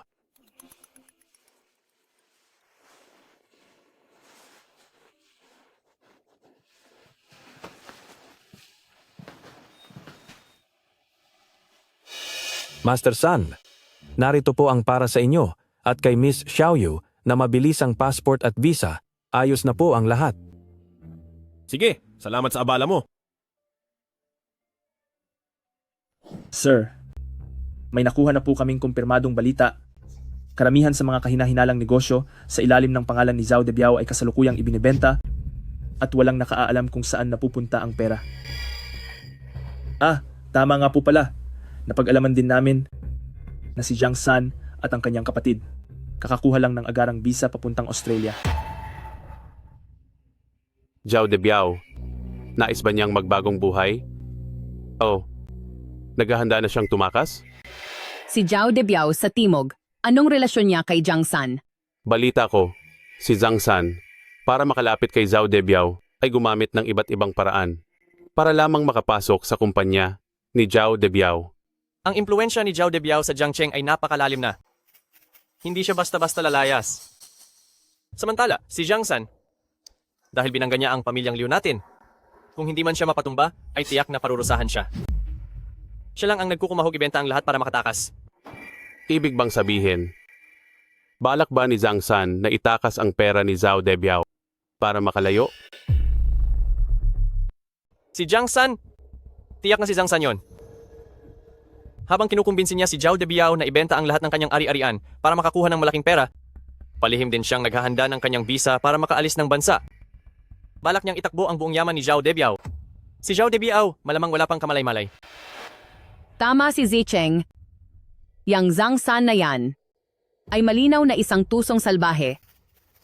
Dahil sa kaniya, mawawalan ng tagapagmana ang angkan nating Liu. Ngayong pagkakataong ito, kailangan nating papagbayarin siya. Ngayon, hindi na tayong Liu ang kailangang kumilos. Dahil si Zhao Debiao na rin ang magtatapos kay Jiang San para maibsan ang galit ko sa kanya. Sige, ihanda mo ang sasakyan. Bibiyahe tayo sa lugar ni Zhao Debiao. Masusunod po.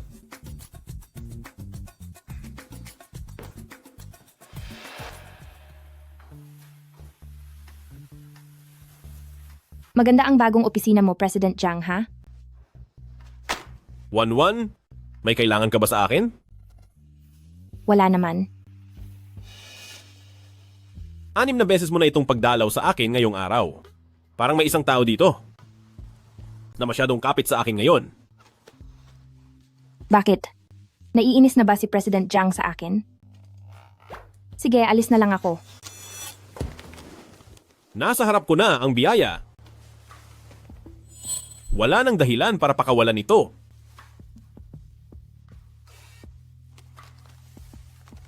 Sino ang biyaya? Huwag kang masyadong sigurado.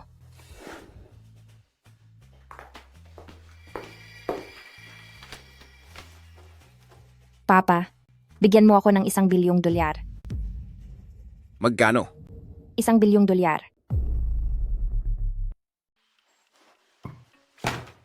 Para kanino ka ba nagsusunog ng papel na alay? Hindi ako magsusunog ng papel. Gusto ko ng pera. O kaya mga ari-ariang na madaling mapalit sa cash mula sa ibang bansa. Gagamit ka ba ng $1 bilyong? Akala mo ba ang bahay natin ay gawaan ng pera? Ibibigay mo ba o hindi? Murong 1-1. Ako ang tatay mo, hindi ako ATM. Huwag mong sabihing makikipagtanan ka sa lalaking na si Zhang San na yan. O baka siya ang nag-uudyok sa iso? $1 bilyong. Alam mo ba kung gaano kalaki yan at may gana ka pang humingi? Sinasabi ko sa iyo, wala kang makukuhang kahit barya.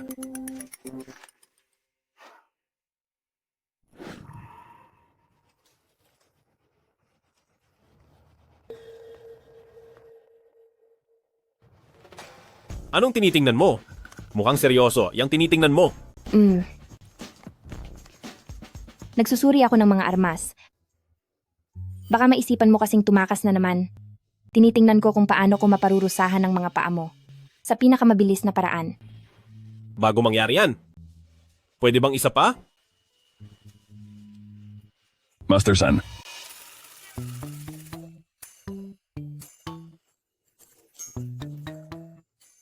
Master San, dumating na si Liu Zicheng. May mahalaga raw siyang sasabihin kay Brother Biao. Pinapatawag po kayo ni Brother Biao. Na naman. 1-1? Hintayin mo ako rito sandali. Sandali lang. Gusto ko ring marinig kung anong sasabihin ni Liu Zicheng. Tara na.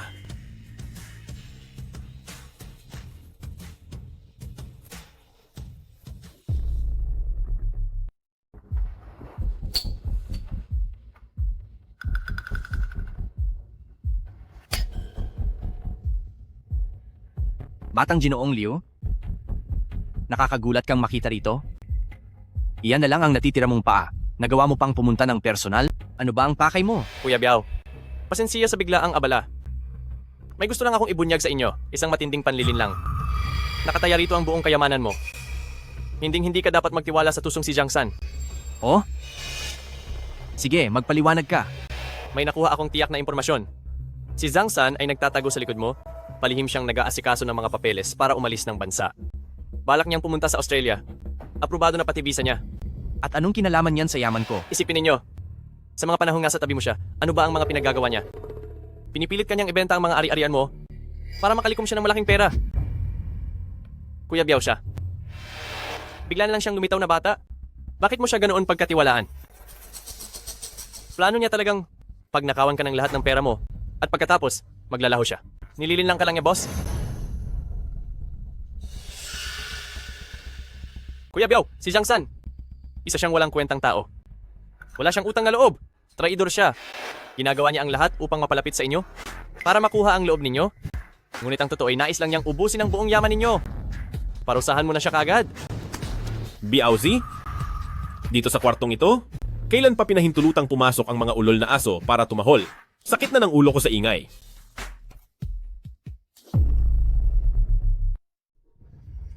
Hindi mo ito inakala, di ba? Nahuli ko na ang mga plano mo. Sa harap mismo ni Brother Biao, huwag ka nang magkunwaring magaling. Oh, anong plano yon? Brother Biao, pakinggan ninyo ako. Huwag po kayong magpaloko sa hitsura niya. Palihim niyang nililipat ang mga pag-aari. Ang mga binibenta niyang pag-aari. Ang pera kailanman ay hindi nagre-remit sa account ng kumpanya. Lahat iyon ay lihim niyang kinulimbat sa samot-saring paraan para maitago ang pinagmulan. Balak kanyang pahirapan ng todo. Pagkatapos, kukunin pa niya ang lahat. Tapos ka na ba? Brother Biao, tapos na po ako. May matibay po akong ebidensya. Huwag na huwag ninyong palalayain ang walang utang na loob na yan. Nandito na siya ngayon. Ako, pwede nating isagawa ang naniniwala na talaga si Brother Biao. Nagngingit-ngit na siya. Wala nang lusot si Jiang San. Brother Biao, huwag na po kayong masyadong mag-init ang ulo. Huwag na po kayong patulan ng tulad niya. Baka lalo pang sumama ang pakiramdam ninyo. Ibigay niyo lang po ang inyong utos. Kami sa pamilyang Liu ay nakahandang tumulong. Pipilitin natin siyang umamin sa mga nakulimbat niya at babawiin natin lahat pati ang tubo niyon. At ipararanas natin sa kanya ang matinding parusa.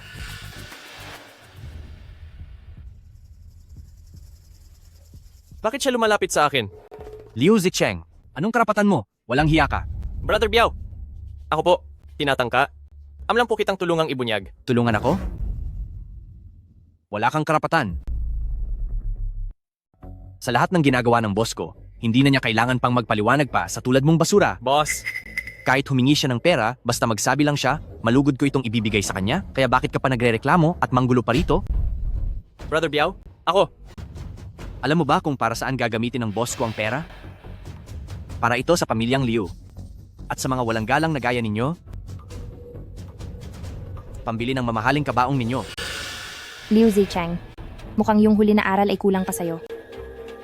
Akala mo ba ay sobrang nakakabagot ang buhay mo sa wheelchair, kaya gusto mo na lang mahiga sa iba pang lugar? Paano kung sa tabing ilog? Hindi pwede. Ikaw, kung ganoon, bakit nyo kailangan kumuha agad ng visa? Ano pa yan kundi pagtakas? Ha? Aba. Young Master Liu?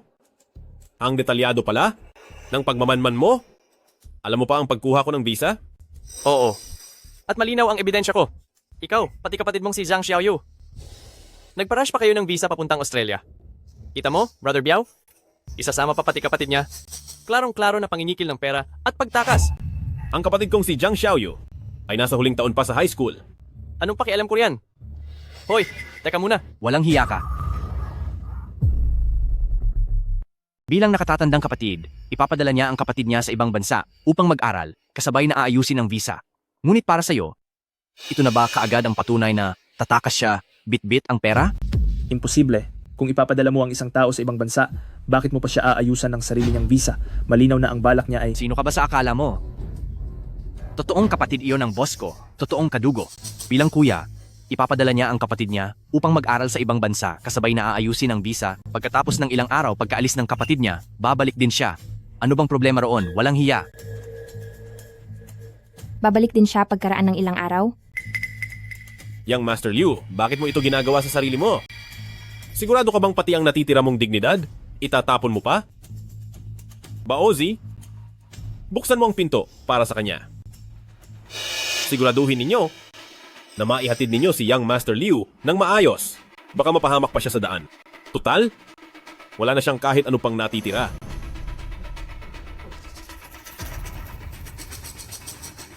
Biao.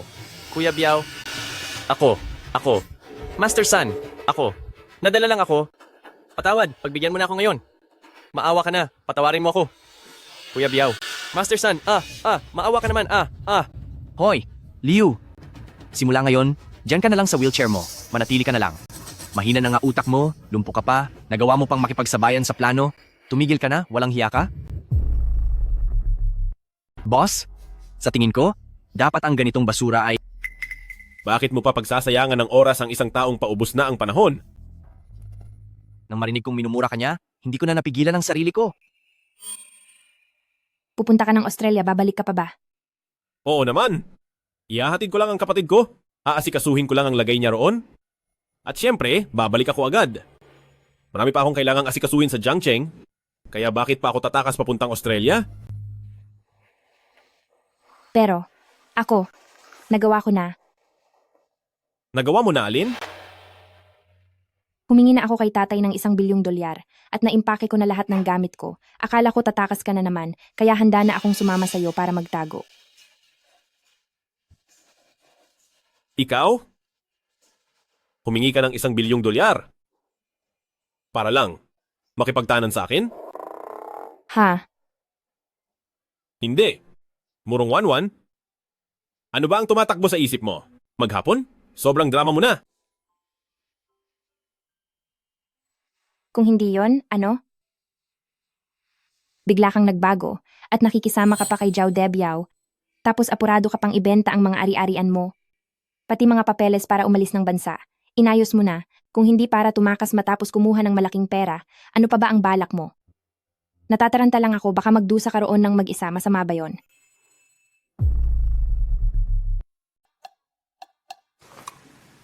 Wanwan, basta kasama kita, hindi ako lalayo sa'yo.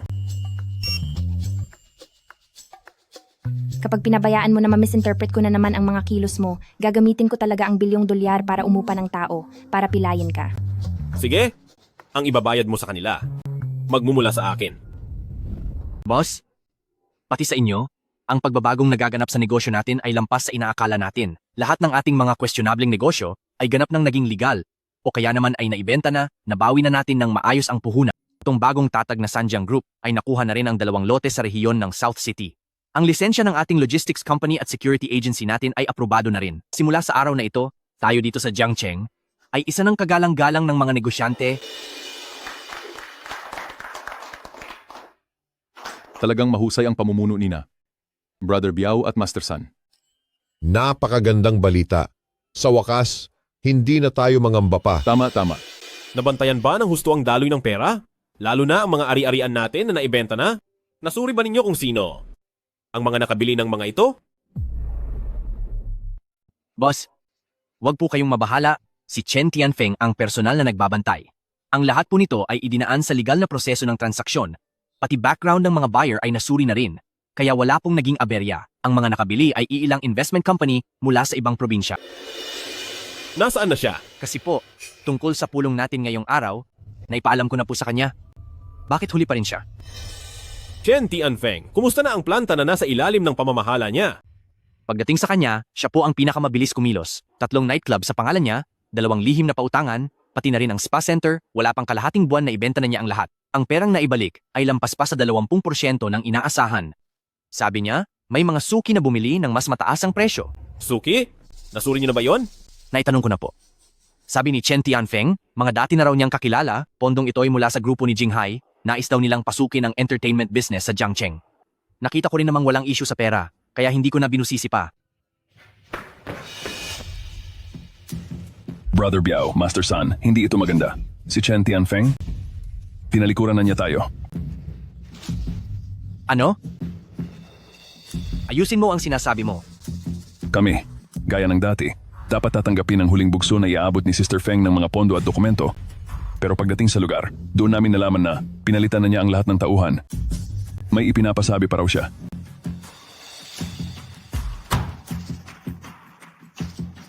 Anong mensahe yon? Sabi niya. Ang sabi pa niya, maraming salamat daw sa kagandahang loob ni na Master San at Brother Biao dahil napunta na raw sa kanya ang 1/4 bahagi ng ari-arian. Dagdag pa niya, mula sa araw na ito, sa ilalim ng Jiangcheng, kailangan nang isama si Chen Tianfeng sa pamamahala ng yaman. Wala kang hiya. Pagbabayarin ko siya ng todo. Boss, magdadala ako ng mga tauhan para sa lakay ng kuta niya. Tigil. Boss.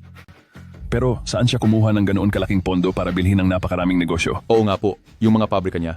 Hindi ba naibenta na ang mga iyon sa Jinghai Investment Company? Nakakainis? Siguradong niloloko lang tayo ng babaeng yon. Anong klaseng Jinghai na investment company ba yan? Sa tingin ko, si Chen Tianfeng lang yan na gustong paglaruan ng pondo para makuha sa murang halaga ang mga pangunahing negosyo natin. Boss, sobrang laki ng halagang yon. Saan naman niya kinuha ang ganyang kalaking pera?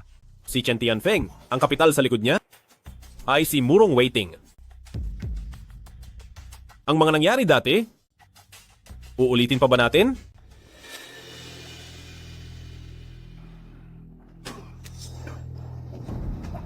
Si Murong Waiting? Chen Tianfeng? Kita nyo na siguro, nagbago na ang takbo ng panahon sa Jiangcheng? Wala na kayong masasandalan. Jiangsan, sa tingin mo ba ay panalo ka na? Mas mabuti pang, bantayan mo na lang ang posisyon mo bilang pinuno sa Dream. Mabuhay kang mag-isa habang buhay hanggang wala nang matitira sa'yo. Paumanhin. Noon, dahil hindi ko. Napangalagaan si Wanwan. Kuya, ang pagkawala ni Murong Wanwan, isa lang iyong aksidente. Hindi mo kasalanan iyon. Matandang hukluban, ang kapal pa ng mukha mo para banggitin pa ang anak mo? Kung hindi dahil sa iyo, sa pagpipilit mong ipakasal siya, kung hindi dahil wala kang inintindi kundi ang pansarili mong interes, hindi sana ito nangyari. Ako si Kuya. Mula nang nawala si Binibining Murong, hindi na ako nakatulog ng mahimbing kahit minsan, kung hindi dahil kay Binibining Murong at sa huling bilin niya sa akin bago pa siya nawala. Sinabihan niya si Kuya na dapat akong mabuhay ng maayos. Ang buhay kong ito, matagal nang hindi na para lang sa akin. Jiangsan, buti nga sa'yo. Ikaw. Lahat ito'y kasalanan mo. Kung hindi dahil sa'yo, ang anak ko, bakit niya ako sinuway? Hindi sana siya tumakas sa kasal at higit sa lahat, hindi sana siya nawala. Ikaw ang kumitil sa buhay niya. Kaya ba? Ang kapatid kong si Jiang Xiaoyu, Tinapos mo rin ba ang buhay niya? Tama. Kayong lahat ay nararapat ng sumunod sa anak ko, Jiang San. Lahat ng ito ay dahil sa mga ginawa mo. Kuya, Brother Biao. Brother Biao. Biao Z. Brother Biao. kuya.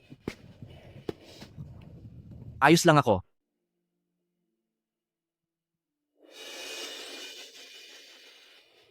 Jiang San, maglaho ka na.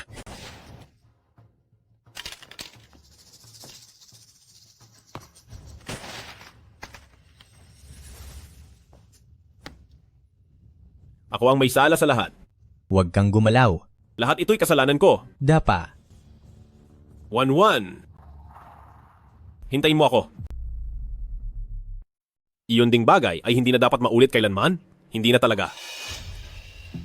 Biaozi? Boss, ano po ang nais niyong ipagawa sa akin?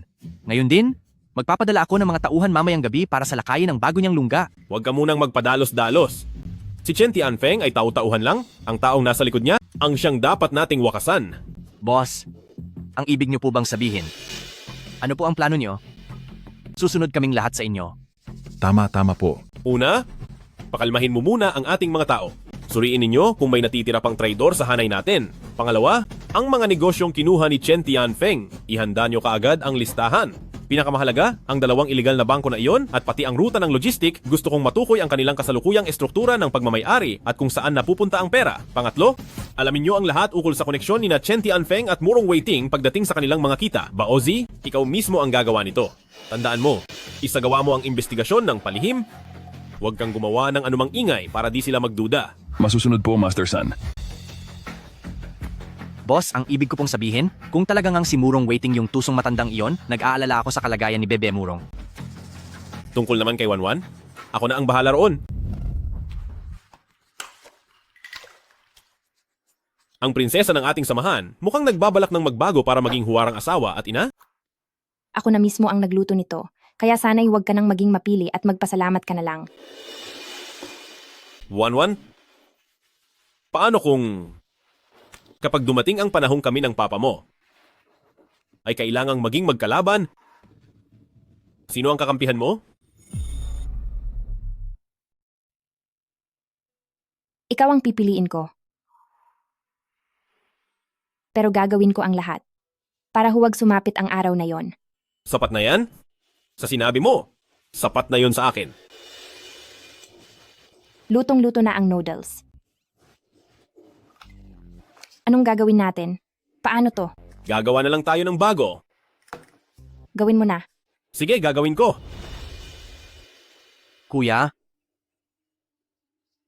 naisiyasat ko na.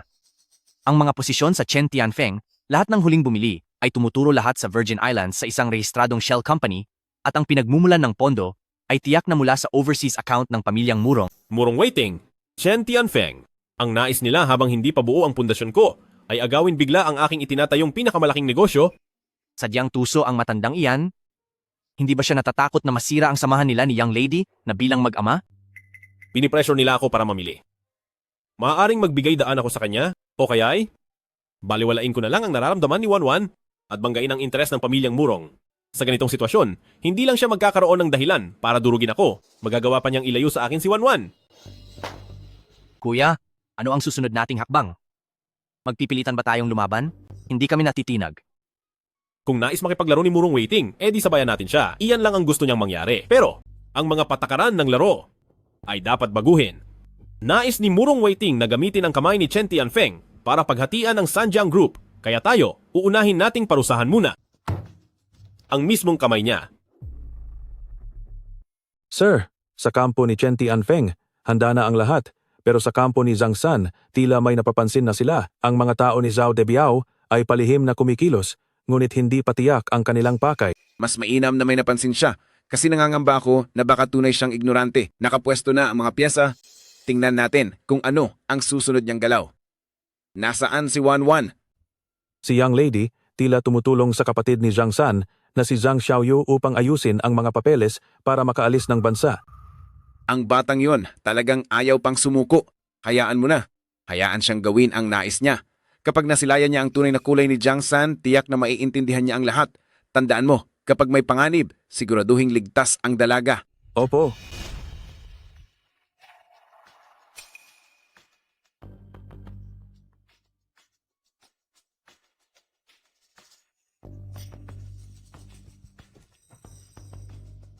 Matatag ang loob mo. Sa kabila ng lahat ng kasamaan mong ginawa, kaya mo pa ring matulog ng mahimbing. Zhang-san, paano ka nakapasok dito? Dito sa Jiangcheng, may lugar ba na hindi ko kayang pasukin? Totoo namang wala. Kapag nagsalita si Master San, nakakasakit pa rin. Pero, sobrang gusto ka pa rin ni ate ang angas mo. Master San, dati, mali ang tingin ko sa'yo. Di ko inakalang may nakatago ka palang husay. Ngayong ayos na ang lahat, at umangat ka na, habang ako naman nakapagpatayo na rin ako ng sarili kong poder. Bakit pa ba natin kailangang magbanggaan hanggang dulo? Itong mga lihim na negosyo sa Jiangcheng, na parang dambuhalang biyaya, nakakaantok naman, kung ikaw lang ang kakain? Oh, ang gusto lang sabihin ni Sister Feng ay, Si Murong Waiting, ang tusong iyon, akala niya na magagamit niya ako, tapos itatapon din ako. Nakakadiri. Ang narating ko bilang si Chen Tianfeng ngayon hindi galing sa limos niya. Binigyan niya ako ng pera at impluwensiya dahil gusto lang niyang gamitin ang mga kamay ko, agawin ang pinaghirapan mo na pinalago mong industriya, at para na rin, putulin ang anumang pag-asa sa pagitan niyo ng batang si Wanwan. sige, magpatuloy ka. Master San, pag-isipan mo, bakit pa tayo susunod sa plano niya? Ang Sanjiang Group mo hindi pa ganun katatag, habang ang pwesto ko, kahit nabawi ko na, kailangan pa rin ng sariwang backup at koneksyon. Mag-team up tayo. Sa labas, itutuloy mo ang malinis mong negosyo, habang ako naman ang hahawak sa mga underground na galaw. Ang pondong iniaabot ng pamilyang Murong, tatanggapin nating pareho, pero ang negosyo, tayo ang hahawak. Mukha may saysay iyan. Pagdating sa kita, hati tayo. Kapag dumating ang oras, mula legal hanggang illegal, dito sa Jiangcheng hindi ba tayo na ang masusunod? Si Murong Waiting, hayaan na natin siyang magdusa. Pero, Sister Feng, wala ka namang ebidensya? Hindi mo naman siguro ako ipapahamak, di ba? Sa totoo lang, ang dali mong. Magkanulo sa amo, daig mo pa ang askal. Zhang San, ang negosyong ito, kung nais mong makipagtulungan, tuloy natin, pero kung ayaw mo, umalis ka na. Sister Feng, huwag kang masyadong padala sa emosyon. Tingnan mo, bakit ka biglang nagalit? Sinasabi ko sa iyo, Zhang San, si Zhao Debiao ay isang taong puro lakas lang. Anong magandang kinabukasan ang makukuha mo sa pagdikit sa kanya? Ang nakikita lang niya ay, ikaw, Zhang San. Samantalang ako, si Chen Tianfeng, ang hangad ko ay sarili kong kaharian. Akala ni Murong Waiting, kaya niyang kontrolin ang lahat? Sasabihin ko sa iyo ang totoo, lahat ng ari-arian niya sa abroad ay ako ang nagpondo. Kung kanino ang pera, siya ang boss. Pati ang mga record ng pera, lahat iyon ay nasa kamay ko na. Mga ginoong pulis, narinig niyo naman lahat, di ba? Pagkakasangkot sa krimen, paglilinis ng pera, at pagpupuslit. Sapat na yan para habang buhay na kulong.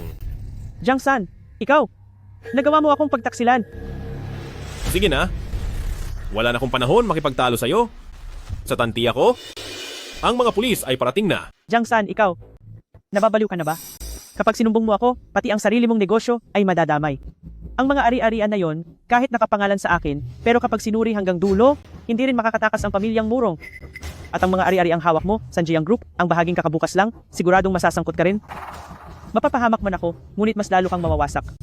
Ang pagbagsak ng mga Murong ay wala nang kinalaman sa akin. Para naman sa akin, lahat ng gawain ng Sanjiang Group ay pawang malinis at legal na negosyo.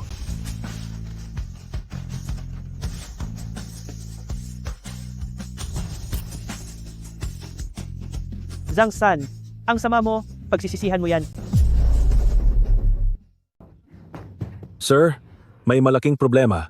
Si Chen Tianfeng po, lahat ng pwesto ni Chen Tianfeng, kasama na ang 2 iligal na bangko at ang linya ng logistics sa Hilagang Pantalan, kalahating oras na ang nakalipas ay sinalakay na ng pulisya.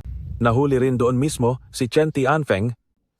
Ayon sa balita, malinaw at sapat ang ebidensya. Ano? Sino ang may pakana nito? Ito ay si Zhang San po. Direkta siyang nagulat, kaya hindi man lang tayo nakapaghanda. Sa atin, gaano karami ang perang at kagamitan ang naroon? Hindi ko kulangin sa 8 bilyong dolyar na pera natin, pati ang iba pang ruta, hinadlangan na. Zhang San, bakit mo to ginawa? Sira ka? Baliw ka.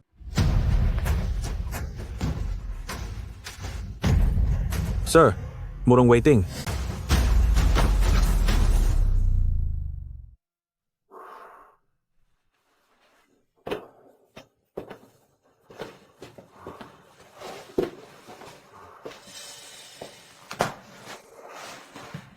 Nandito ka na pala. Opo.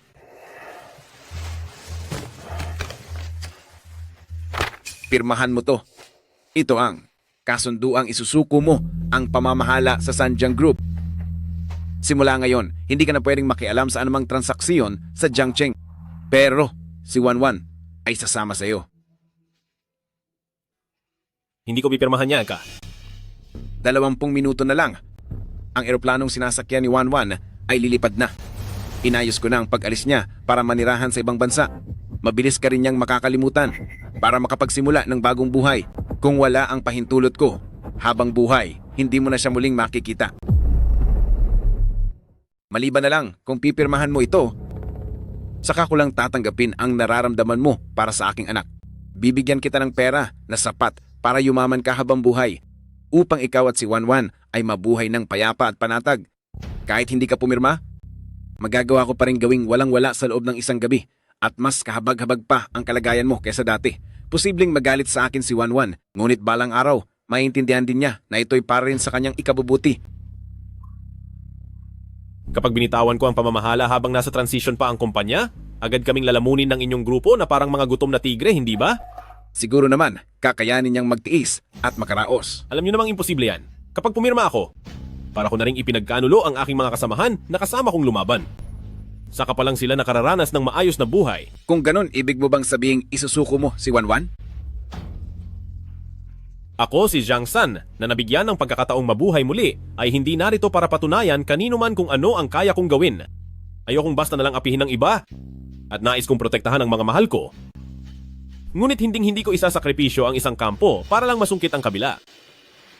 Ang kondisyon ninyo ay hindi ko tinatanggap. Ang pagbabanta ninyo ay hindi ko kinatatakutan. Ikaw.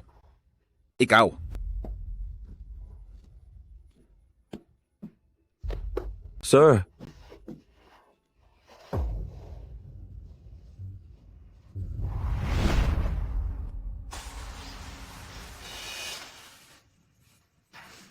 Biaozi, dalian mo. Gamitin mo lahat ng koneksyon pati lahat ng ating yaman, patigilin nyo ang eroplanong aalis na. Kahit baligtarin man natin ang Jiangcheng, kailangang alamin natin kung nasaan si Wanwan. Wanwan, maghintay ka.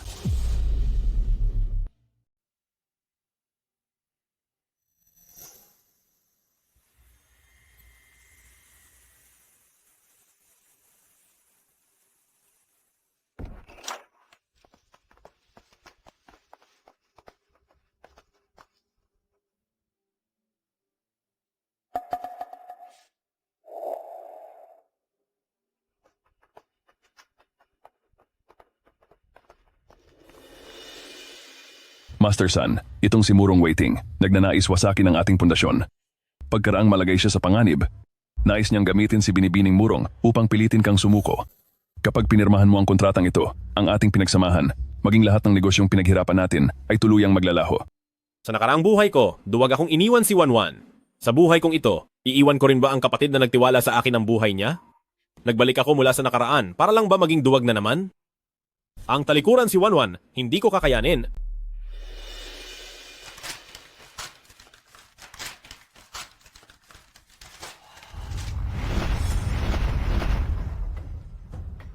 Hanapin.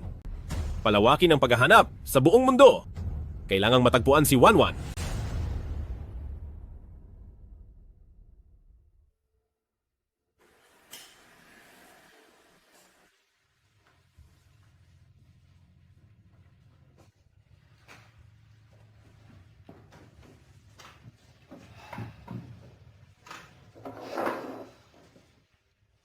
Boss! Isang order ng egg fried rice po. Sige po, parating na. Zhang San, ikaw nga pala. Sabi ko na nga, kilala ko na ang mukha mo. Bakit hanggang ngayon talunan ka pa rin? Naalala ko, 6 na buwang nakalipas, sobra ang paghanga mo sa anak ng pinuno ng Black Dragon Gang. Kumusta na? Ngayon ba'y sinipa ka na ng donyang yon? Sabi ko na nga, ang isang abang palaka, tumigil na sa pangarap na makabingwit ng prinsesa. Tagahugas ka lang ng plato, ambisyoso ka pang umangat. Ngayon, heto ka, hindi ka lang pumalpak, lalo ka pang lumubog sa kumunoy. Nasaan na ang egg fried rice ko? Handa na ba yan? Bakit ba nagmamadali ka? Sa sitwasyon mo ngayon, kaya mo bang bayaran yan? Ganito na lamang, bibigyan kita ng mangkok ng kanin, pati libreng atsara pa. Ayos ba yon?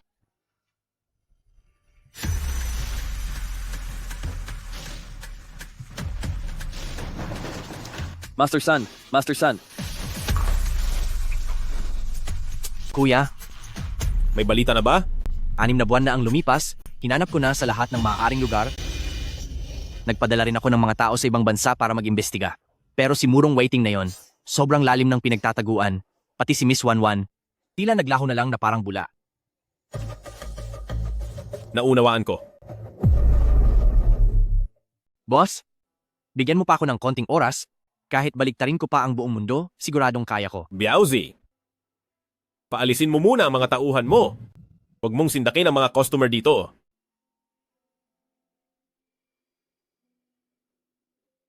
Boss, isang order ng egg fried rice po. Heto na po. Boss?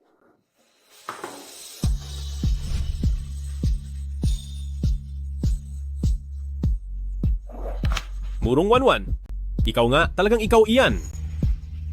Bakit ka ngayon lang dumating?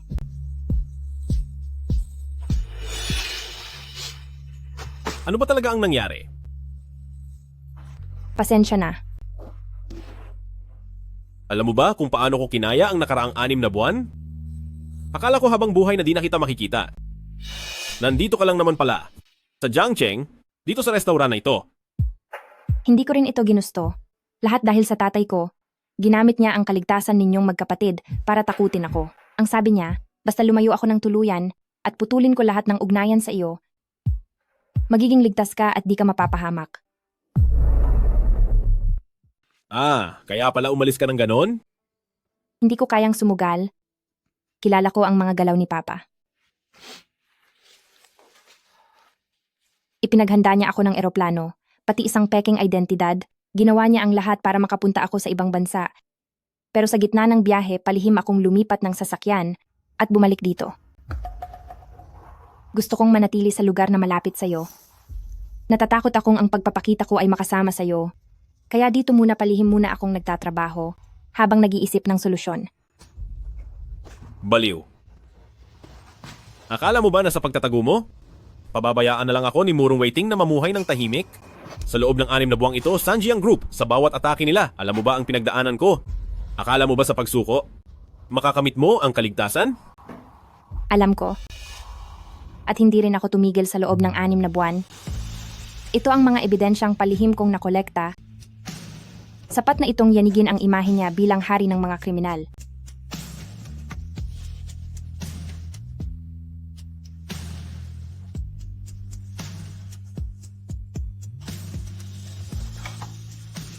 Saan tayo pupunta? Pupunta tayo kay Papa mo para panagutin siya. At kukunin natin ang buong kabayaran nang magkasama tayong dalawa. Sige, masusunod ang gusto mo. Big brother, sister-in-law, buti. At nakabalik kayo? Buti at nandito na rin kayo.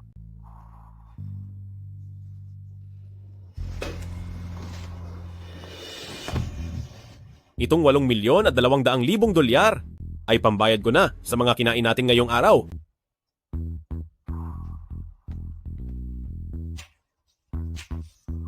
Pa. Narito na. Halika rito. Bilisan mo. Ano pong ibig sabihin nito?